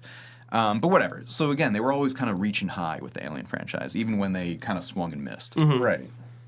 But so Resurrection, also, you know, kind of a left turn, doing weird things. Sigourney Weaver isn't even playing Ripley. She's playing like a alien hybrid clone of herself. Oh, yeah. Yes. Which was a super cool idea. I love her as like a different version of Ripley. The mother is still like very present, but it's almost more, you know, xenomorph influences. It's disconnected in a way. It was cool ideas.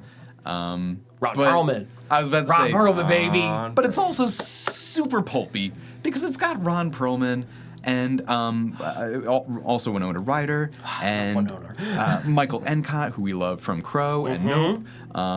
You also had an actor named Gary Dourdan as Christie, and I only really want to mention him because this Alien was famously written by Joss Whedon. Yes.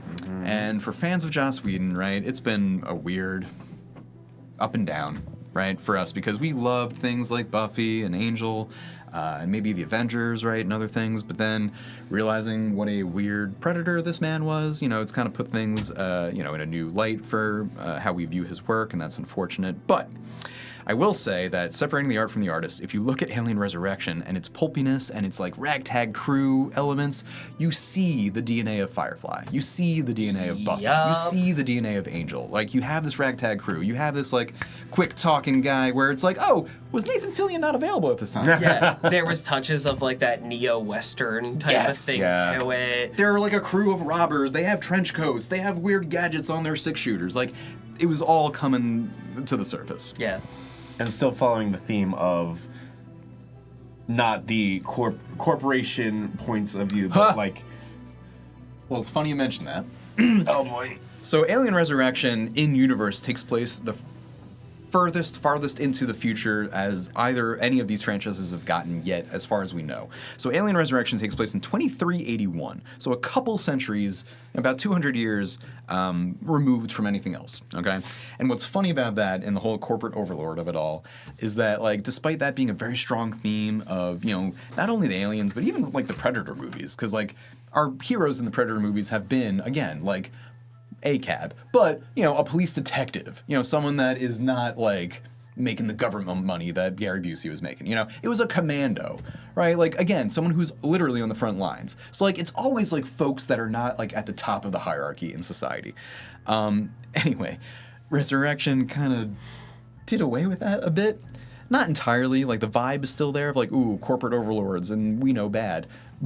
But Weyland-Yutani is gone by this point. Do you know what's replaced it? Do you know what survived? You guys don't know? Walmart? It's Walmart. Literally Walmart. I was like, was it Walmart? I think it was Walmart. Which might sound silly, haha, but Walmart is also fucking evil. So it makes Yeah. sense. It makes sense. Walmart-Yutani. Yeah. Yeah. Oh God. No, Anyway, we Resurrection, a lot of fun. As far as fun things about this one, this is a really funny behind the scenes thing. No, Sigourney Weaver totally actually fucking did that shot over the shoulder basketball into the net, and Ron Perlman's reaction Genuine. to that was absolutely genuine. He was like, "There's no God bless fucking that way man. she wasn't supposed to do that." She just did it. He went, "Are you fucking kidding me?" She was like, the terrible thing is that when we did it, the first time she did it, didn't make the cut because she threw it, and I went, "Oh fuck," and they had to cut that. So they had to refilm it again. And he was like, "There's no fucking way she's gonna do it a second time." And Sigourney Weaver goes, "Watch this." Bam, sinks it. And he's like, "Damn." This is also when we got the newborn. As far as like the Okay, yes. as far as the add-ons, the changes, like Alien 3 kind of just existed with the same, like we had some variation. I was gonna say there were new additions, so like It wasn't just the drones and the warriors now. It was like we had we had the queen, we had the drone, we had the warrior, we also had there was the dog. the That dogs. was the big new, I think, in Alien 3. But those then- were the toys that I remember Yes. being distinctive. Actually, those are real dogs just dressed up in little Yes, suits. well, yeah, and it's very apparent in some of the special The effects. behind the scenes pictures of those shots are really funny. When they're wearing their little suits. It's just literally you just see their heads. They're like whippets or something too. It was really funny. But in Resurrection is when we got the newborn. And Yes. the newborn is quite possibly one of the most chilling looking variations. This is important to in know. my opinion. This is important to know because I think it is very much what is being referenced in Alien Romulus Yes. with that hybrid And culture. it laid groundwork for the whole rest of the sequels to come, where it's like, oh, maybe the host has a role to play in what comes out that next. idea was huge. We were not otherwise familiar with how different species being impregnated by the xenomorphs would yield a different looking. And that proved to be such a fertile ground to jump off of. Again, such a solid premise. We're like, That oh, I fertile don't. ground. We're like, you don't even care if the script is good or if the names are big because you're just like, that's a strong enough idea that I want to see 10 different versions of Yeah, it. now you're introducing the idea of like, oh, well, what the fuck variation are we gonna get in this one? I want to, and it's like these are movies that rely heavily on, yes, the story, but also what gag you're gonna get. The Like, what are unknown. we're gonna see a new version of this. We're gonna see if like, because not for nothing, even Alien 3, as bad as it was, they still looked fucking good in that. Those monsters were good looking. Depending on the shot. Depending on the shot, it's Some all of those camera work. pups were definitely Pups. dogs. like, and there's a reason Fincher was not. But like out. the design that they got The from idea, H.R. sure, Geiger conceptual. all these years ago still carried weight, and it's like, oh my god.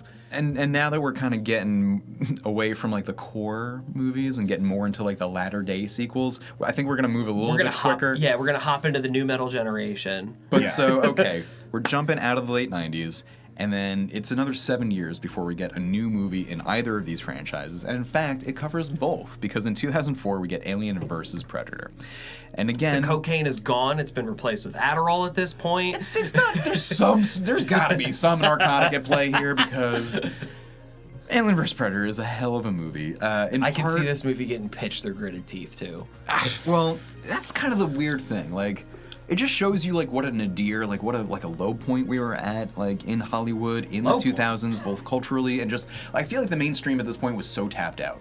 Like again, mainstream folks in 2004. Like, this is where I'm graduating high school, and like even at like 18, I'm seeing the world around me, and I'm like, God, nobody has any ideas. We're all just like scared shitless. We don't know what's going on post 9/11. You know, the president's at war. Like, things seem so bad. It was quaint compared to now.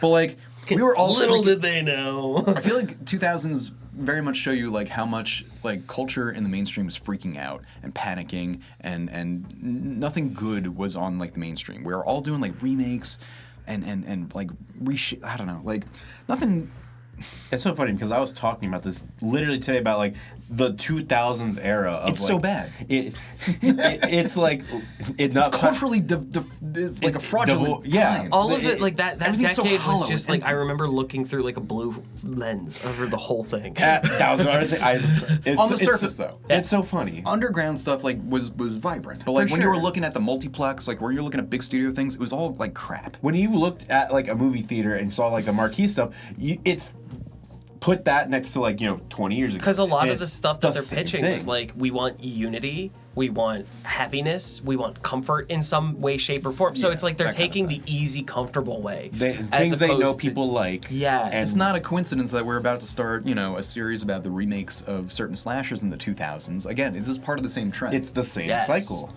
It is. It's part of the same cycle. And I was gonna say, like, it's funny though that we had like these kind of like, oh, Ridley Scott, James Cameron, what would become David Fincher, even Jean-Pierre Jeunet has his friend, and then we get Paul W.S. Anderson, who has since become kind of a silly haha because he has so consistently built the Resident Evil franchise with his then wife Mila Jovovich, which has now become kind of like its own He sort was of able cult to lock down Mila prestige. Jovovich, though, and I'm like, he must have been doing something right. Well, no, I think I think that's kind of famously not a great. Yeah, it's not bad. Oh. And whatever. He got to go on a date with her. But my point I'm is, even in jealous. 2004, what this man had done was Event Horizon, Yeah.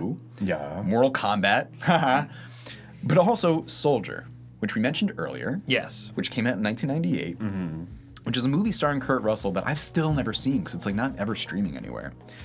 But I mention it not only because this was a movie that Alien vs. Predator director Paul W.S. Anderson directed, but if I'm not mistaken, Soldier was written by at least one of the co-writers of Blade Runner.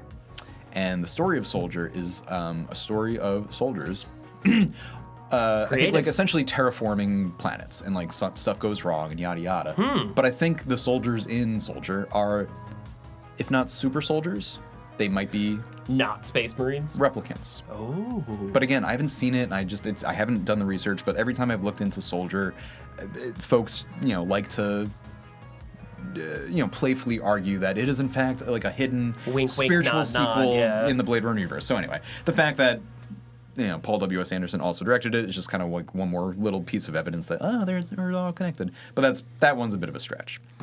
Yep. But in Alien vs. Predator, at the very end, we did get a new creature in the did. Predalien. We did. The natural result of an Alien vs. Predator, a hybrid creature. Yeah. Well, that was in Requiem, is when the Predalien came around. No. You first saw it at the end of Alien vs. Predator, which was the only reason we were excited. Oh, when it popped out of the corpse. Yeah, And this, you're like, right. This like Deus display at the end, and it was like the final money shot that kind of made this garbage movie worth it. Yep. And then the sequel, which takes place in the same year but came out in 2007, was then directed by the Brothers Strauss.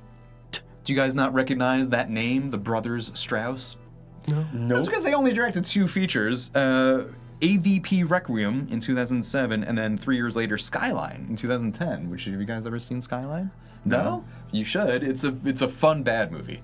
Okay. It's a fun premise, and honestly, it's a cool idea. It's called Skyline because it's basically like a bottle episode of a movie.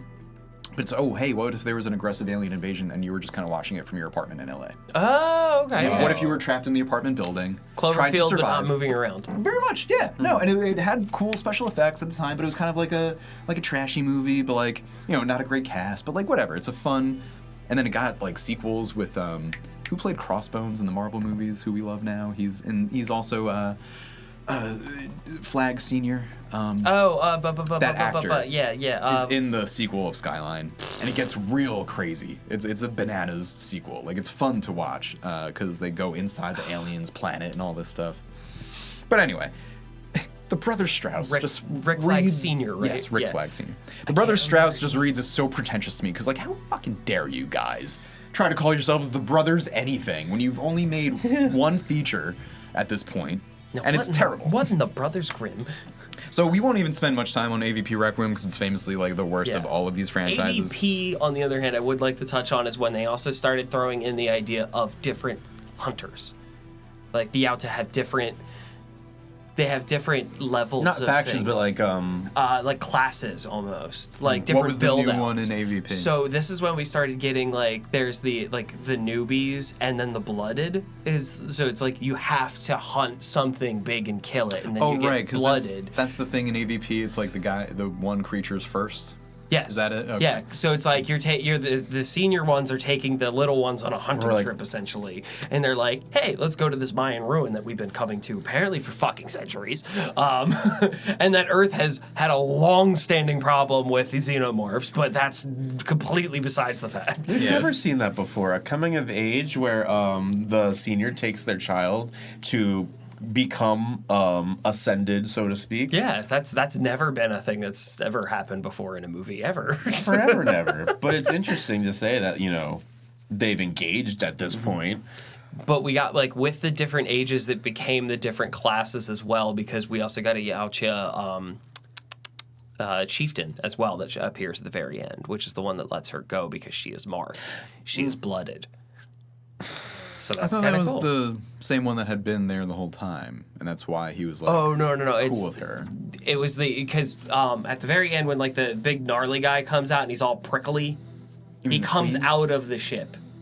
Yeah. Oh, okay. Yeah, he comes out of the ship and she has like the That's right, 'cause the one that was mark running around with on her her was cheek killed or by the whatever. queen. Okay. Yes, but talk all the shit you want, Joe. But I think those the xenomorph predator fights in that were actually pretty fucking cool. I think AVP's was better than Requiem's. I remember Yes. Requiem's being just so dark. Like, Yeah, you can't see anything. You can't like contextualize. We did get more predadogs though.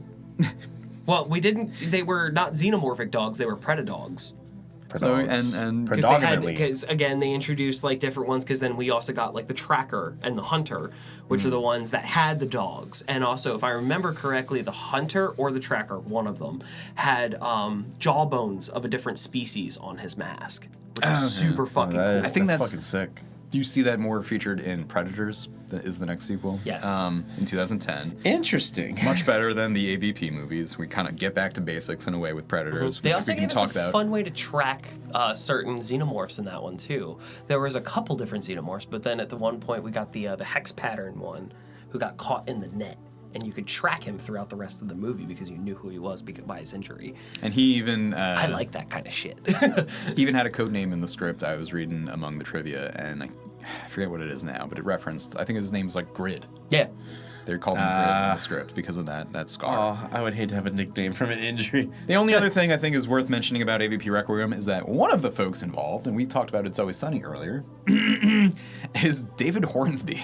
Yep. Plays a pizza parlor supervisor in AVP Requiem, which is only notable because he's apparently one of the minor characters' boss and gets killed, I think, early on. Or maybe we won't even see him get killed. Rickety Cricket! But we love David Hornsby because he plays Rickety Cricket on, again, It's Always Sunny in Philadelphia, a beloved show of ours. They asked him to actually come back for Predators, but he told them that it would cost him a whole $6.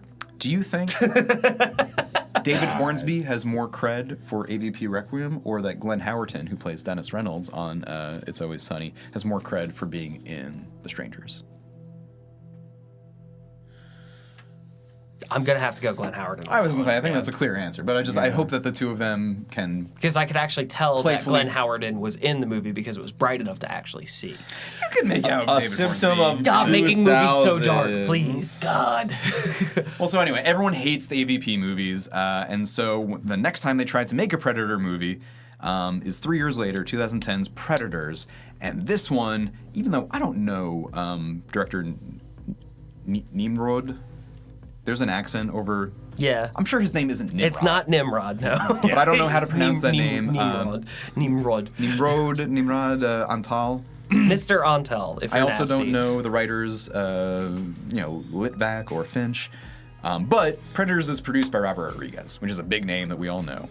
So it's going to be gritty, it's going to be pulpy, it's going to be kind of not serious. And Yeah. but I would say Predators, the 2010 movie, is intended to be taken far more seriously than Oh my God, yeah. either AVPs. Oh, yeah. Like, Yeah. this was the movie that was like, okay, we get it. The AVPs were silly. They were kind of, pulpy and not your flavor pulpy. Okay, here's the hard stuff that you like. You want a dude who's tall, with muscles, and fatigues, and a gun, shooting the monsters. And so that's what we got in Predators. Yeah. We get Adrian Brody. Tough guy, famously tough guy Adrian Brody. But famously, was it at this point that he had the Oscar? Or I think 2011 was when he won for the I think artist? 2011 is when he won for the But artist, he was, yeah. I think, at this time, like, trying to, like, He make was a up and name. coming for sure. He was big I on don't know about radar. even up and coming, because, no, he had already been, like, Yeah. seen as, like, a prestige No, guy. he was already on radar. Like, he was a name for sure. So he wasn't, like, an action name, but, like, he was a leading man name. He was the big name. The only other one besides Lawrence Fishburne, who, of course, is a huge name, but he plays a very minor character in the movie. Are you kidding me? He plays the Sage Ronin. I mean, it's a very dope role, character in the movie. But the other cast members are funny to look at because at the time they weren't really big names, but are much more so now. We have Mahershala Ali, played Mombasa, shoot, I forget which African nation. And now I'm feeling like a jerk about it, but like a Rwandan death squad member. No, I'm sorry, Sierra Leone. Thank you. Which, like, I don't know how, like, sensitive to the, civil war and genocides of Sierra Leone and all the diamond mining, like, that this particular movie was sensitive towards. I feel like not so much, because not only do we have that character, but we also have an IDF soldier as a character, as played by Alice Braga. Her name was Isabel. Fuck her. Fuck Israel. But then you also have Danny Trejo. Danny. Yes. One of our favorite character actors. Again, kind of playing like a weird racist character. He's like a Mexican or Colombian like cartel member. Yep. Again, I don't love these various. Oh no, they're characters, horrific stereotypes. But I was gonna say it's but they're all weirdly racist because you talk also of have race. Played a twink. Well, no, I was gonna say you have a Japanese guy playing a yakuza, so it's just like, guys, we didn't have to. All right, but whatever. Okay, you kind of see. But that all aside, I do love Predators and that character for doing the samurai showdown at one point with a katana, and then, well, I guess we can. Then we had our buddy, our fantastic man that we've seen in so many things, Walton Goggins. Yes, we love Walton Goggins as an actor, even though there were some reports of him on White Lotus being a little difficult to work with, possibly. But we love him in a lot of different roles, whether it's Justified or Fallout or, this movie. Baby Billy's Baba Bonkers. Oh, yeah, of course, yeah. And I loved I loved when he played Teengis. He was Teengis in the movie Teengis. Teen stands for Teen Jesus. It's a real movie. You should definitely look it up. Sweet Mary. But no, so Predators is cool because, okay, it's trying to capture the magic of the original Predator. It's trying to replicate the whole Schwarzenegger in the jungle thing. Yeah. But how do we shake it up? How do we make it different, though? And we don't know when Predators takes place because the whole idea, which is a pretty cool one, admittedly, is that, this is the first movie that's not taking place on Earth. In fact, we come to realize, like, halfway through the movie that they're on, like, a hunting ground planet that folks who are, worthy of being hunted get dropped on for, like, whatever big game hunt for a bunch of predators. And so that's what happens. And it's a pretty cool idea. And honestly, the movie's not horrible in the way that, like, a lot of folks didn't like Alien 3 Resurrection or the AVPs. People kind of at those times were like, those are the crap sequels. We don't really love them. Yeah. This was fresh enough to put a spin on it that people were like, I'm this interested. One didn't have prestige. It wasn't. I'm interested. It wasn't like a smash hit, but it was kind of, pulling us out of the nose. They've done it before. Yeah. Kind of. I mean, I just felt like it was trying to, like, pull us away from, like, the trash of the previous sequels. Mm-hmm. But it still wasn't, like, fully successful, even for being like a decent idea with like a cool cast and decent action. Like, I watched this one most recently, and like the momentum's weird. Like the second act drags. I'm really just killing time until the samurai showdown happens. Yeah. And that's honestly kind of the only thing that's worthwhile with it. And then I feel like everyone agreed because we don't get any more Predators for for another 12 years, for another 6 years. Sorry, 8 years. from 2010. Do I hear 9? 9 years? Sorry. No. 8 years later is when we get a new Predator So 37 years later. Yes. that also tries to capture the magic of the original by using military folks. But before we can get to The Predator from Shane Black, which is just a big misfire, we get 2 big alien movies, Prometheus in 2012 and Alien Covenant in 2017. And these are worth talking about because these are 2 movies from the biggest name in this ongoing conversation, director Ridley Scott. And they didn't really hit the way that he wanted them to hit. They didn't make the giant, box office budgets that they were hoping to make in a post-MCU world. You can tell because the first one's called Prometheus. Alien's not even in the title, right? But the second one, they were like, get Alien in the title. Remind folks that this is an Alien movie. Because famously, like, I remember when this came out, people were like, I don't know what the fuck this movie is. I don't know what it is. I don't know what it's about. So people were just going to theaters, and they were like, you watch the first, couple minutes of the movie, and you're still not sure. You're not... Is this an alien movie? Who is this giant gray man jumping in the lake? Even when it became explicit, oh, that's the engineer. Oh, these are definitely, alien creatures. Yeah. You still didn't see It wasn't until, anything, the back half of the movie before it all started clicking. See anything that resembled a xenomorph until literally the last 15 minutes. And even when you understood, oh, okay, this is definitely in the Alien universe, it still felt more like a Blade Runner movie. Because it was all about David, Michael Fassbender's synth character. It was all about how he was, manipulating the various creatures. And we were getting, backstories on the engineers, which are the characters from the original that were these giant pilot figures. Yeah, but we're laying the grounds for the mythology here, and it's not also even laying the grounds, because the original laid the grounds. This was exploring it in a way that Ridley Scott was excited about, that a lot of hardcore Alien fans were not into. Because by this point, okay, it's 2012, right? So this is over 30 years after the original Alien. Over those 3 decades, folks have been, making and reading comic books with crossovers with the Batman. They've been reading the novelizations, which went way deep into mythology that, doesn't even, see the light of day anymore, right? And throughout all those works, the most consistent theme was that nobody knew where the xenomorphs came from. They were just this, perfect killing machine that escaped from the shadows of the cosmos. But this kind of turned all of that on its head and said, no, they are not just demons of the night. They are actually a biological weapon created by these tall, bald folks. Yeah. Who are actually your, It started with goop. Yeah. And nobody was really satisfied with that, despite the fact that Michael Fassbender's, synth character, David, was a very, fascinating figure. He was evoking very, Dr. Frankenstein type vibes. Very, cool, morally gray up until he wasn't, and then it was, flip-flopped. It's that is a fun character study if you just remove it from the context. And then Covenant kind of doubled down on that. We get Fassbender not only playing David, but, another model of the same synth character, who I think his name was Walter? I think so. I want that, yeah. So, he's playing David and Walter. They're going back and forth. You get a little bit more xenomorph action, but, Yeah, because that introduced the Revenants, I think, is what they were called. Or, no, it's the Deacons. The Deacons were the white ones with the pointy heads. Mm-hmm. Yeah, and, they were cool. And it was I could slightly recognize it now. These movies also caught a lot of flack for something that I think has become, canon. But this was also back when folks were like, how can these scientists be this stupid? Yes. That scientist literally stuck his finger in the mouth of a cobra vagina alien monster. Come here, and said, little coochie fella. coochie coo. My favorite thing. Come here, little fella. There's no degree that'll protect you from just pure wonder and...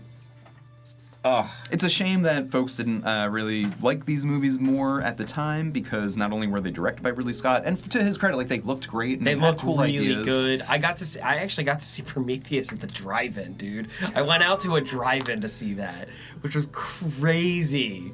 The thought of watching that in that setting, it was so weird. But it's interesting that to me, because it's got big names in the cast, in the directors, and then the writer of Prometheus, one of which was Damon Lindelof, who has I love him. I love him to death. Lost, the Watchmen series, So we like that writer. Covenant was co-written by the story was co-written by Michael Green, who also wrote Blade Runner 2049. So more of those inter-franchise connections, but also Logan. 2017, one of my favorite movies. Yeah, which was one of the sickest of that. Really good creative, folks behind it, but again, it didn't hit with audiences. It felt a little muddled. People wanted alien action, they were getting android action, and it wasn't what, was hitting at the time. And so, again, things don't work, you pivot, right? And so after Prometheus... So we're going to take some time away from it. We're going to back off of that for a minute. And Covenant. Actually, the same year as Covenant, you get Blade Runner 2049. Again, co-written by Michael Green. He was busy that year. He had a good year. And 2049 is, I would say, more of a hit than Covenant. Yes. But still something that was, like, divisive. Like, folks either loved it or hated it. I love a guy in a cool jacket, so I was really into Nothing this made me movie. want to bleed out in the snow more. Oh, yeah. But again, it's more synth replicant android drama, so this fits in with that motif. But again, it was kind of weird and slow and long, and this was pre-Dune, so folks weren't necessarily all about, They weren't into it yet. Denis Villeneuve, who we love. And so the following year, we get The Predator, written and directed by Shane Black.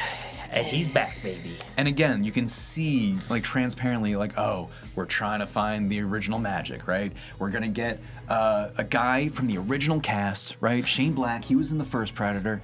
He writes and directs movies now. We love Kiss Kiss Bang Bang. He's cool, he's funny, he's hip.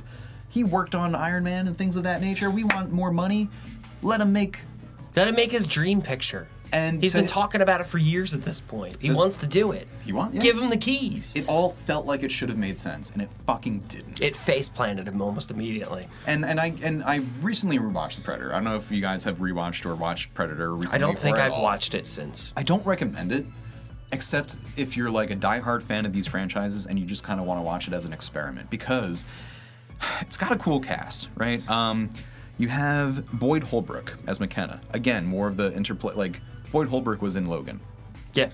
I like this actor. He's been kind of pushed as like a leading man and hasn't taken off for him, but I think he's effective. Trevante Rhodes is not an actor I know, but he is awesome as a side character named Nebraska in this. You have young star Jacob Tremblay. Okay, cool. Moonlight. Yeah. Something I still need to see, but a big movie. The homie Keegan-Michael Key. Oh, God. and so begins, like... Decisive. So The Predator is insane because you got this great cast who we haven't even gotten through naming. You have folks like Sterling K. Brown, who's become like a huge hit, one of the most charismatic men in working today. Problematic Olivia Munn.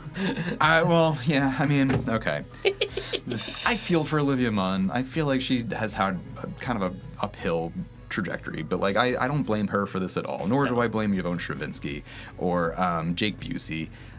Or anyone else that was in this movie, Thomas Jane, but Thomas Jane, I forgot about him.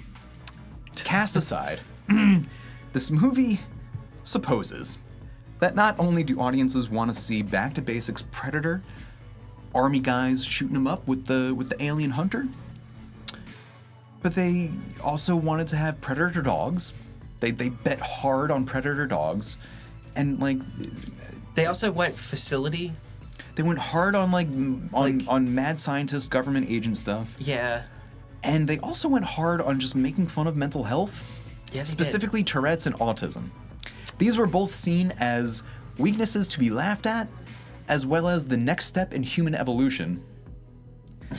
Which, like, I understand the wanting to be complimentary, but it's like, Shane Black, you could have done 2 seconds worth of research if you really wanted to serve these communities. Right. Instead, you turned it into, like, a terrible sci-fi premise, joke, punchline bullshit. Like, stereotyped, like, joke, punchline type things. And it's not even that, like, I'm not even as offended by that as I am, like, the bad dad jokes. And the fact that they were just trying to make this into a Marvel quip fest from beginning to end. Literally, the last line of this movie is, like, a horrible punchline mic drop. And it just, like, makes you want to walk away from the whole thing feeling just like, oh, Hollywood doesn't deserve to, even exist anymore after a movie like that. And it's a bad feeling for a movie lover. When did Deadpool come out? 19? No. Earlier. 20. No, 16 or 17? Because Deadpool 2 is 18. 18. Okay. Correct. So we're living. So 16 maybe? Deadpool had this really interesting effect on cinema because people were like they were like, oh, we're making a lot of money on this fourth wall jackassery, making jokes and just being super crass, and everything has to have a punchline. Okay, I want you to deliver this however Ryan Reynolds would do it. Every action has a commentary to the action. Like famously, they reshot a ton of Suicide Squad because of the release of Deadpool, and they were like, we need to make this funnier, and it didn't work. And also Guardians of the Galaxy as well. Yeah. The first Suicide Squad was was And, trying like- to capture, which, funny enough, then James Gunn does the remake. Yeah. Slash sequel. Well, it's like, so that a kind of different thing podcast. carried over where it's like it was a perfect storm of just being able to give Shane Black the keys to the kingdom and kind of do whatever he wants, because it's like, oh, well, he's crass. He makes dumb jokes. People fucking love this shit. They're eating it up right now. And they forgot that he's just not funny. Well, I think he very much can be, but also I think they let him kind of indulge too much, but at the same time wanted to cram so much in. Because, like, when you watch The Predator of 2018, like, you can see, like if they just, like, took their foot off the quip gas, it might have worked better. You gotta but, like, let it literally, you gotta let it can't breathe. go more than 30 seconds without a stupid punchline. And it's like... This ain't a Naked Gun movie. Dare I ask, and I don't condone any of the content of the film, as you've said, would this have been more successful as a mid-2000s movie, where, like, that was kind of, like, the thing, where it didn't care about, like, you know... I don't think it would have been successful in any setting. Or just 'cause more- it was too crowded, it was too stupid, it was trying to do too much, like, but... Yeah. In like, the remake era, and, like, the, you know, people weren't as knowledgeable or To your credit, it does educated. feel like something that should have come out 10 years prior. Yeah. It feels like a mid-2000s Yeah, this should have been a movie, 2008 despite movie being 2018. instead of 2018. So to your credit, it does feel more authentic than that, but I don't think that would have saved it necessarily. Gotcha. But I hear what you're saying, and I think that's a good call to make. Yeah, but even with dropping the ball, they took again. This is like when we got to the point that the studio was like, "Hold on, we got to take a breath. We have to figure out what the fuck is going on. Let's regroup. Let's take a step back, and cut back to basics." Well, Yeah. part of Go that ahead. is the fact that, like, 2020 happens, right? And that kind of resets so many things in so many ways. So it's, it kind of set the industry back, of course, and we're all still It like, reeling changed. It from that. changed the entire way that you had to shoot a movie at the time. So That as anything well. coming out within that first 2 years post quarantine was like, oh, we have to cut back on crew. We have to cut back on cast. Get a little bit more minimal. Yeah, so it's like, it was just really just wonderful little thing where it was like, oh, So now we got to go back to small team making. So I was gonna say, so, movies. like, now that we've kind of gone through the initial, like, core things of the Alien movies and the Predators, and we're kind of starting to get our first legacy sequels with, like, the crossover of AVP, and then Predators trying to bring the glory back, and then Ridley Scott trying to do it with Prometheus, and none of it's hitting, none of it's working, right? So, like, Aliens, that's gone in the trash because we're no one liked the Prometheus things. All right, Predator, that's in the trash because nobody really liked the Predator. Even Blade Runner, it was like, yeah, artsy folks kind of like 2049, but it wasn't like a hit. It was like a 3-hour big, thing that was like kind of Yeah, clunky. those and that like not it sexy really enough. liked it, but it wasn't mass appeal. So post 2020, yeah, we get a Blade Runner Black Lotus CG anime on, this like, is the Netflix first or that something. I ever heard about it. I have to Exactly. check this Nobody out. ever even. Yeah. It's not a I thing. do really want to check that out now. I'm always curious, but, like, yeah, I couldn't watch it. No one did. But what does hit, thank God, is Dan Trachtenberg's Prey. In 2022, we get a true back to basics Lego sequel. All right, this is the first movie out of any of the others we've mentioned so far that actually captured that original magic, that actually was a hit with general audiences and specific hardcore fans. Something that has now since given the director, Dan Trachtenberg, sort of carte blanche to go nuts with the franchise. He has since Prey gone ahead and helped make Predator Killer of Killers, which came out in 2025, which is an animated anthology, super cool action. And now, of course, this month, we have had Predator Badlands, starring Elle Fanning. And then there's some stirring. There's some talks now. Taking stuff way into the future, possibly even further than in 2010's The Predators. And we're getting a Wayland-Yutani synth, played by Elle Fanning, helping out a new, to us, species of predator. We don't even know if it's a yautja or what. Yeah. But very excited for that, to finally watch that movie. But before we get into those Predator things, or if you want to talk about Prey a bit more, we probably you actually should. have a really cool little I was gonna thing say, about Prey here. I know we're pretty deep into it, so we're going to start wrapping up. But the only other big movies or projects to talk about would be Alien Romulus, which we've discussed. We've covered in quite good detail. So we could, mention it or whatever. But The only other big thing would be Alien Earth, which is TV. So we can, maybe touch on that a little bit. Yeah. Right. But just to kind of start wrapping things up, now that we're in the sort of new, good, bright, new shiny, era modern era of optimism for these franchises, let's talk a little bit more about Prey.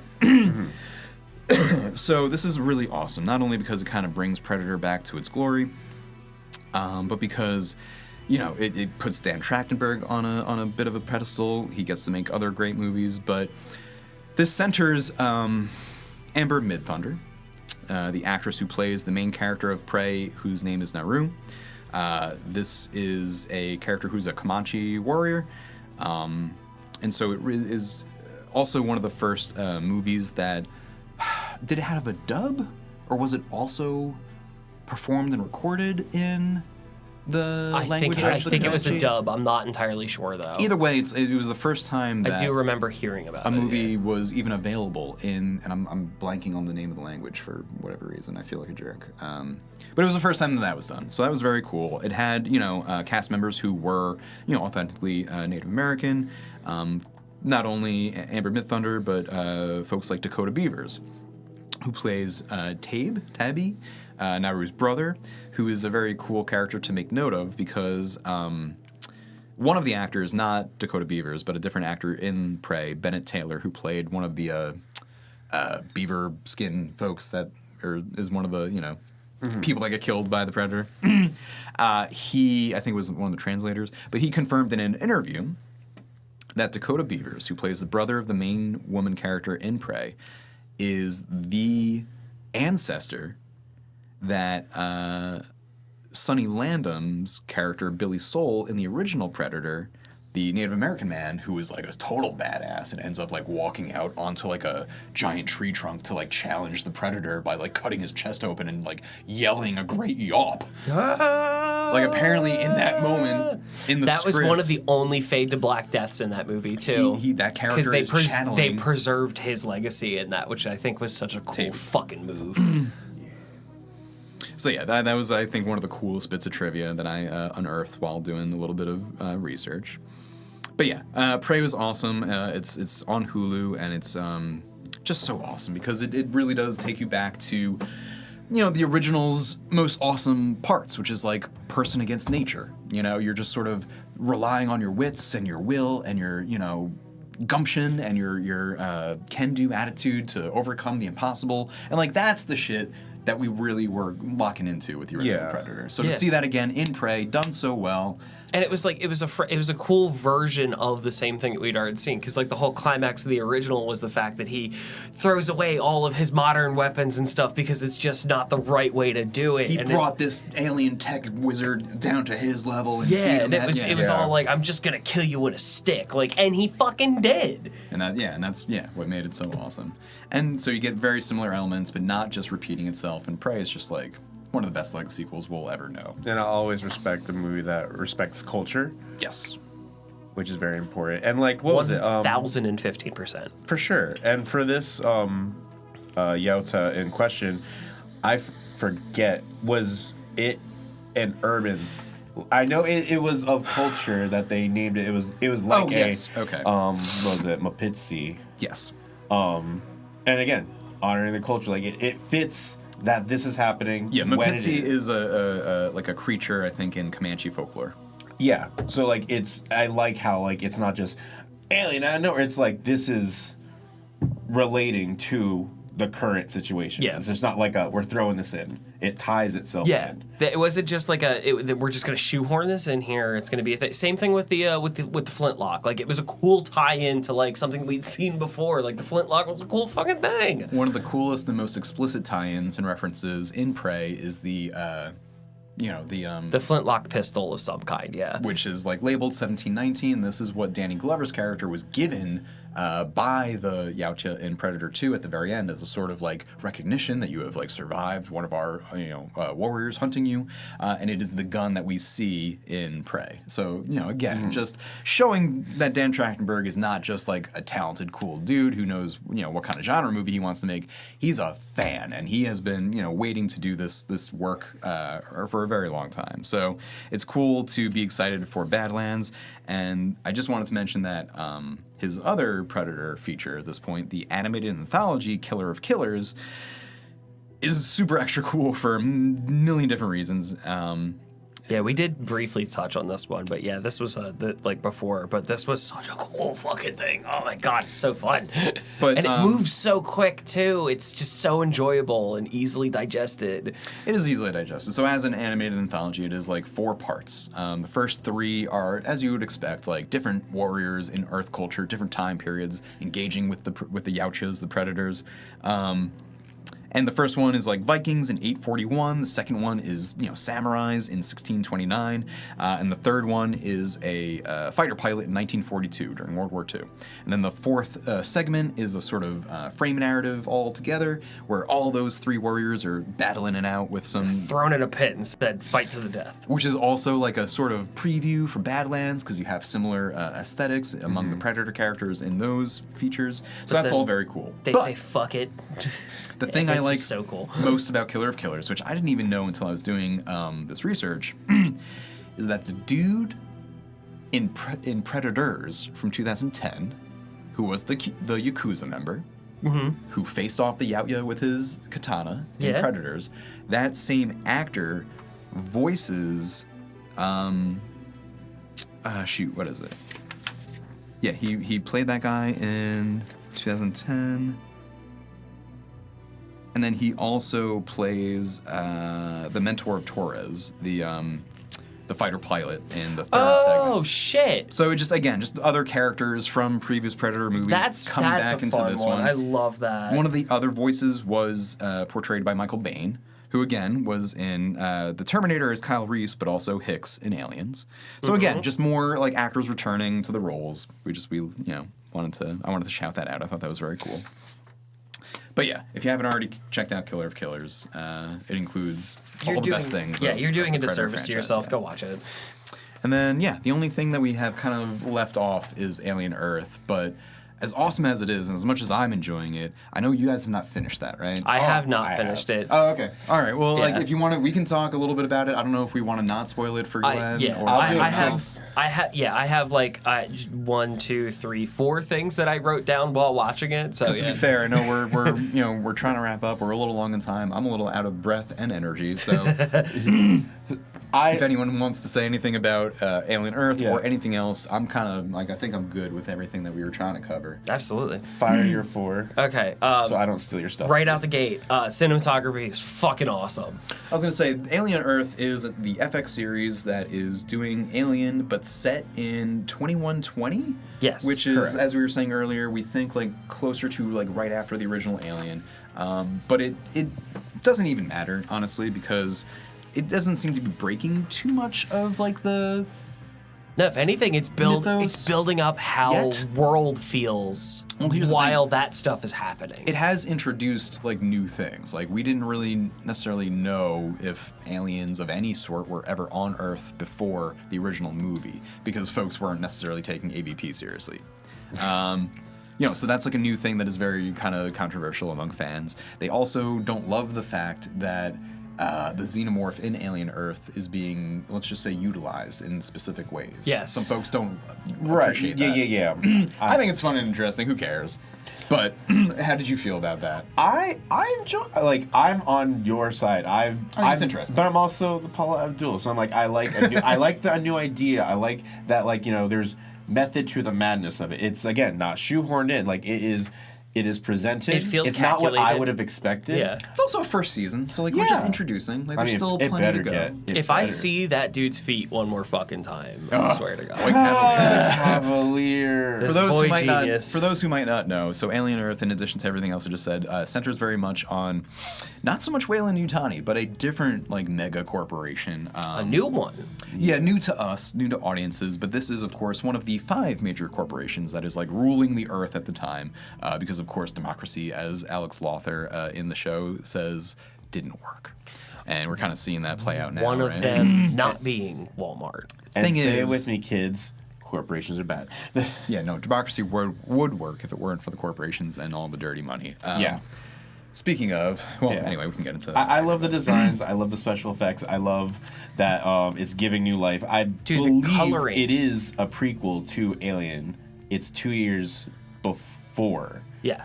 Okay. I So, think like, within universe, yeah. So like it is cool, and you still get like the grit. You still get like, you know, while we have the perspective of a corporation now, but like we're still kind of Romulus is what I was thinking. I'm sorry. yeah. We're still kind of getting, you know, some of the grit, some of the, you know, We're getting societal life, the blue collar. The themes of like, yes, the blue collar stuff, the pro labor stuff, the like anti corporate stuff is all very much there. Probably most. But we're also getting the Ridley Scott synthetic stuff going on too. Oh my god, Like, the those autonomy three of it all. things, The I think are the most seen in 3 characters, right? You already mentioned Boy Cavalier and his dirty feet. This is the like CEO, owner, leader of the one corporation.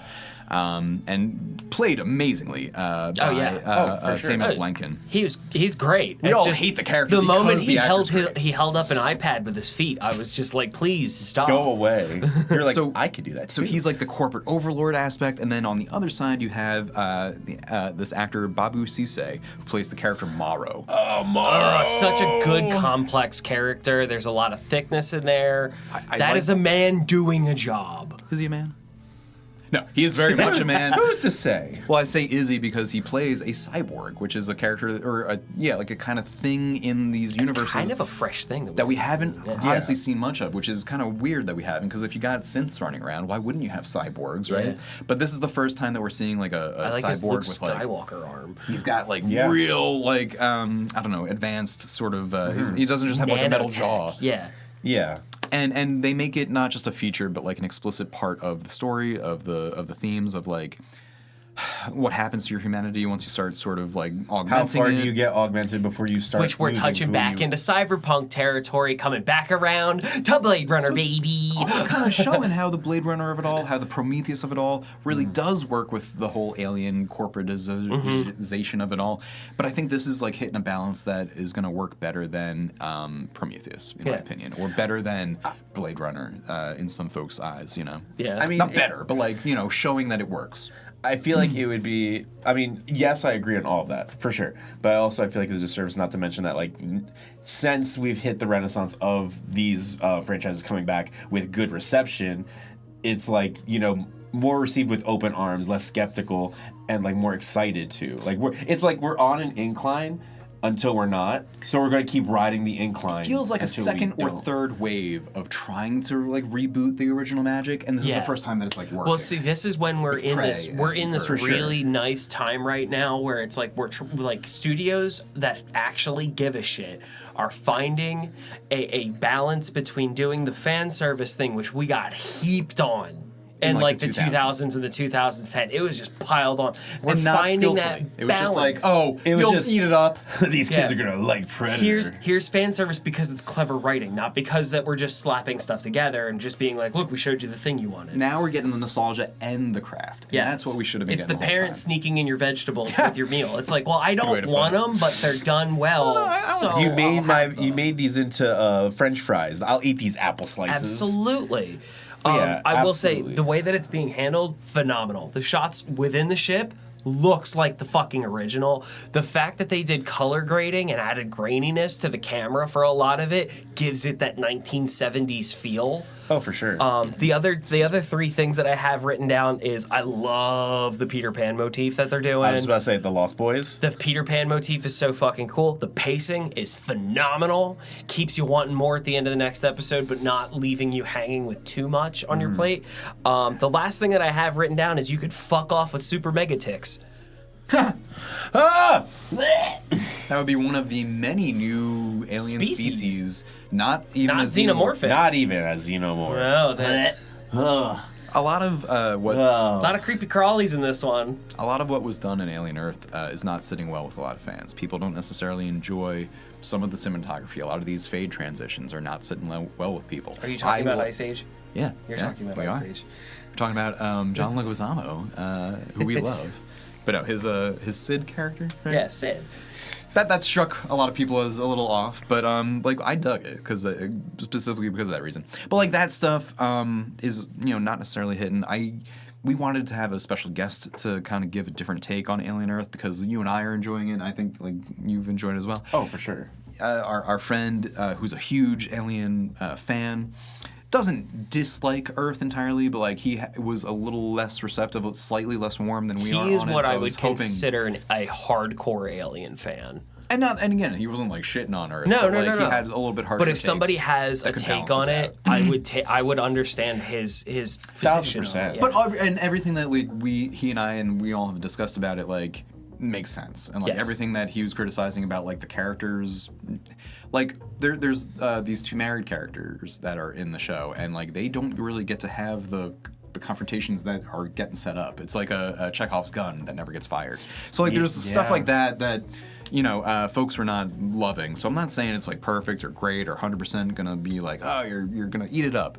But I think there's plenty going on where if you were a fan of the other show that the creator Noah Hawley has done, which was for FX called Fargo, right? Which is obviously an adaptation Loved of it. another beloved movie, right? Loved it. And again, first season, very divisive amongst fans. And then second season came around and people were like, whoa, okay, there's some really cool stuff going on. It's slightly here. different because the Fargo series is an anthology. Every Yes. season's a different thing, whereas Alien Earth Season 2, which I'm pretty sure we're going to get, will continue the story of what we've already seen. I'm excited to see what's going to come on the I am too. horizon with it. Like Yeah, very much so. it is very it's very fertile ground to keep kind of pushing the limits and exploring this world where we're at. I love the cast that they got together.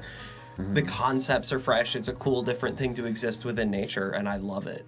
And I'm very optimistic just getting into Badlands because now we're getting to the what's to come. It's on the writing's on the wall. You know, we have Wayland, we have the Predator. Like, all we're missing is just And Trachtenberg's not let us down yet. So I have faith. I'm very optimistic with all the fun that's to come with that. And so the only other things on this whole like list that we have before we start kind of saying our goodbyes, I think, is the fact that after Badlands, what might the future hold for these franchises? Well, we're pretty sure, unconfirmed maybe officially, but I am very positive that I think I've been told that Prey 2 is a thing that's happening. I think are meant to expect a Prey 2 in the future. There is going to be a Blade Runner series with the 2099 setting and subtitle. Is Prey 2 going to be directed by the Philippou brothers? It's going to be called Pray to Me. Blade Runner 2099 is, I think, happening at Amazon Prime. And then Alien Romulus is, I think, getting a sequel. I believe Yes. so. I think I heard that it might also be. There's talks that it Those could be directed directors by Fede again. Are We'll getting see. flipped around. So Or like, produced in Yeah. some. He's going to have his name attached to it in Yeah, some. and if Fede is in charge of it again, I truly hope that the studio lets him do his thing and not step on his toes as much as they did. Thank you, Disney, for fucking that one up. What did Disney do? Oh yeah, because Disney was part of the production company that put out Romulus, and that was part of the reason why it got edited so badly. Oh boy. Woo! But yeah, we're also looking at a last one here, Well. Joe. I can explain that one. Yeah. So What? I have jokingly on my list here a movie that does not yet exist. You except wrote it for- down so formally that it looks like it could be done. That's kind of what I was. I'm trying to will things into the universe. So we If talked. this happens, you have to pay us money, though. Well, not even us, but a man named Evan Williams, who I will explain and give credit to in a moment. But okay, so we talked about Dan Trachtenberg's Predator Killer of Killers, which is the animated anthology that came out this year. One of the stories is, as mentioned, the 1629 story takes place in feudal Japan, and it follows like a samurai and his ninja brother, and they fight a yautja, and it's very, very cool. Nothing against that vignette in that very cool movie. However, a comedian named Evan Williams, who you can find on like TikTok and Instagram and stuff, does a series of very funny, sketch comedy videos. He does stand up as well. He's a great guy. Never met him, but he did this one video that we just love, where it's essentially him playing like a writer or studio executive, whatever, just essentially trying to come up with an idea for a new Predator movie. And I love it though because it even shows that even as a coked up studio executive, you can still accidentally fall into an amazing premise with these movies, as he demonstrates by doing a sort of Mad Libs styled let me develop an idea, but he ends up describing a very cool plot in which a predator and a predator apprentice might engage an encounter with a samurai and his apprentice in feudal Japan.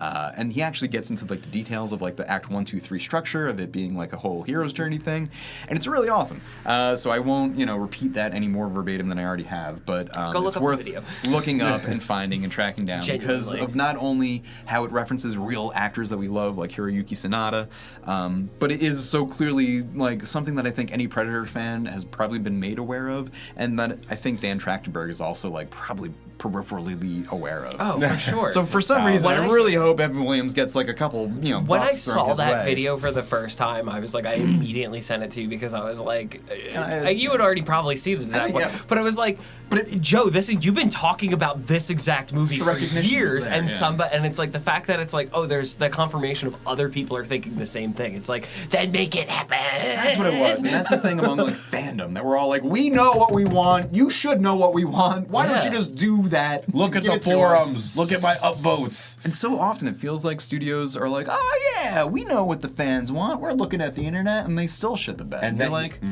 how? How? But I am feeling very optimistic about the future of these franchises, these movies, and even if we got another wave of terrible ones, that just means a wave of good ones will be right around the corner. I feel like they like a lot of iconic horror and figureheads, like they're immortal. Yeah. They'll always be around, if not in actual film, in reference, in source material, in inspiration. They're not going anywhere. I'm glad they're getting their spotlights. I'm glad you guys were I was pumped that you guys were down to accept these things into the basement, because it's not typically horror in the same way that we traditionally encounter our slashers and Final Girls and things of that. Horror is like art. It comes in all shapes and sizes, baby. And that's all fantastic. We're here to celebrate every facet. And that's the joy of horror. Like, horror is more than just I'm scared. And horror is more than just blood and guts and gore. It can be wet. It can be sloppy. It can be all these things, but it's more than it. It speaks a language. Yeah. And a language of like tension, of suspense, weird of psychology, unknown, the things that make us confront the things that we otherwise would be afraid to look at. And I think it really says something that like here we are all these years later talking about this movie or these movies, and like Alien's coming up on its 50th soon. That's 50 years. And it's like that movie is still fucking terrifying. It's still so good, and it still is so effective. There's a lot of groundwork that's been laid for some really cool stuff to happen within universe, and we've talked about all that. And it's like, that is such a fucking sick thing to do. There's still lessons to be learned from the originals that like we're still failing to learn. It's like that's why we keep looking at things from the 70s, because we still need to like stop screwing up. Yeah, we can't let history repeat itself, or even like humor the idea of it getting close to the same thing, as unsuccessful as that is at the moment. But like you said, exactly that. But I cling to it. Between Earth Season 2 and whatever the future of Badlands and Prey and all that might be, I'm feeling good, very excited. So hopefully you guys are too. Yeah. I'm happy for Prometheus 2. You mean Covenant? Covenant 3. My bad. Somewhere. No, it's going to be Prometheus Part 1. Somewhere Sir Ridley Scott is like very angry, yelling at all of us. So it's Prometheus Part 1, Prey at Night. The Strangers are not going to show up in. No. Although, how bad do you want to watch The Strangers try to go at a yautja? Or would you prefer Dude, they get marked immediately. To be going through the basement of The Strangers Chapter 3 or whatever. Oh, yeah. Well, these are all pitch ideas that we can't let out into the public right now. We shouldn't be giving this away for free. I swear to goodness, if there's a comic that comes out for Strangers versus Predator, I'll be so cranky. We'll draw it. Yeah, it's fine. Yeah. Well, if you guys are good, I'm good. I am good. Well, it'll be it for us for the podcast downstairs. You can find us wherever podcasts are available. You can also find us on the YouTube, Instagram, and TikTok. Be sure to like, comment, subscribe, all that fun stuff. We want to thank our producer and tech wizard, Dawn, and Not Great Entertainment for helping us put all of this together for you, the viewer, the listener. We will see you later. Until next time, stay out of the basement, my friends.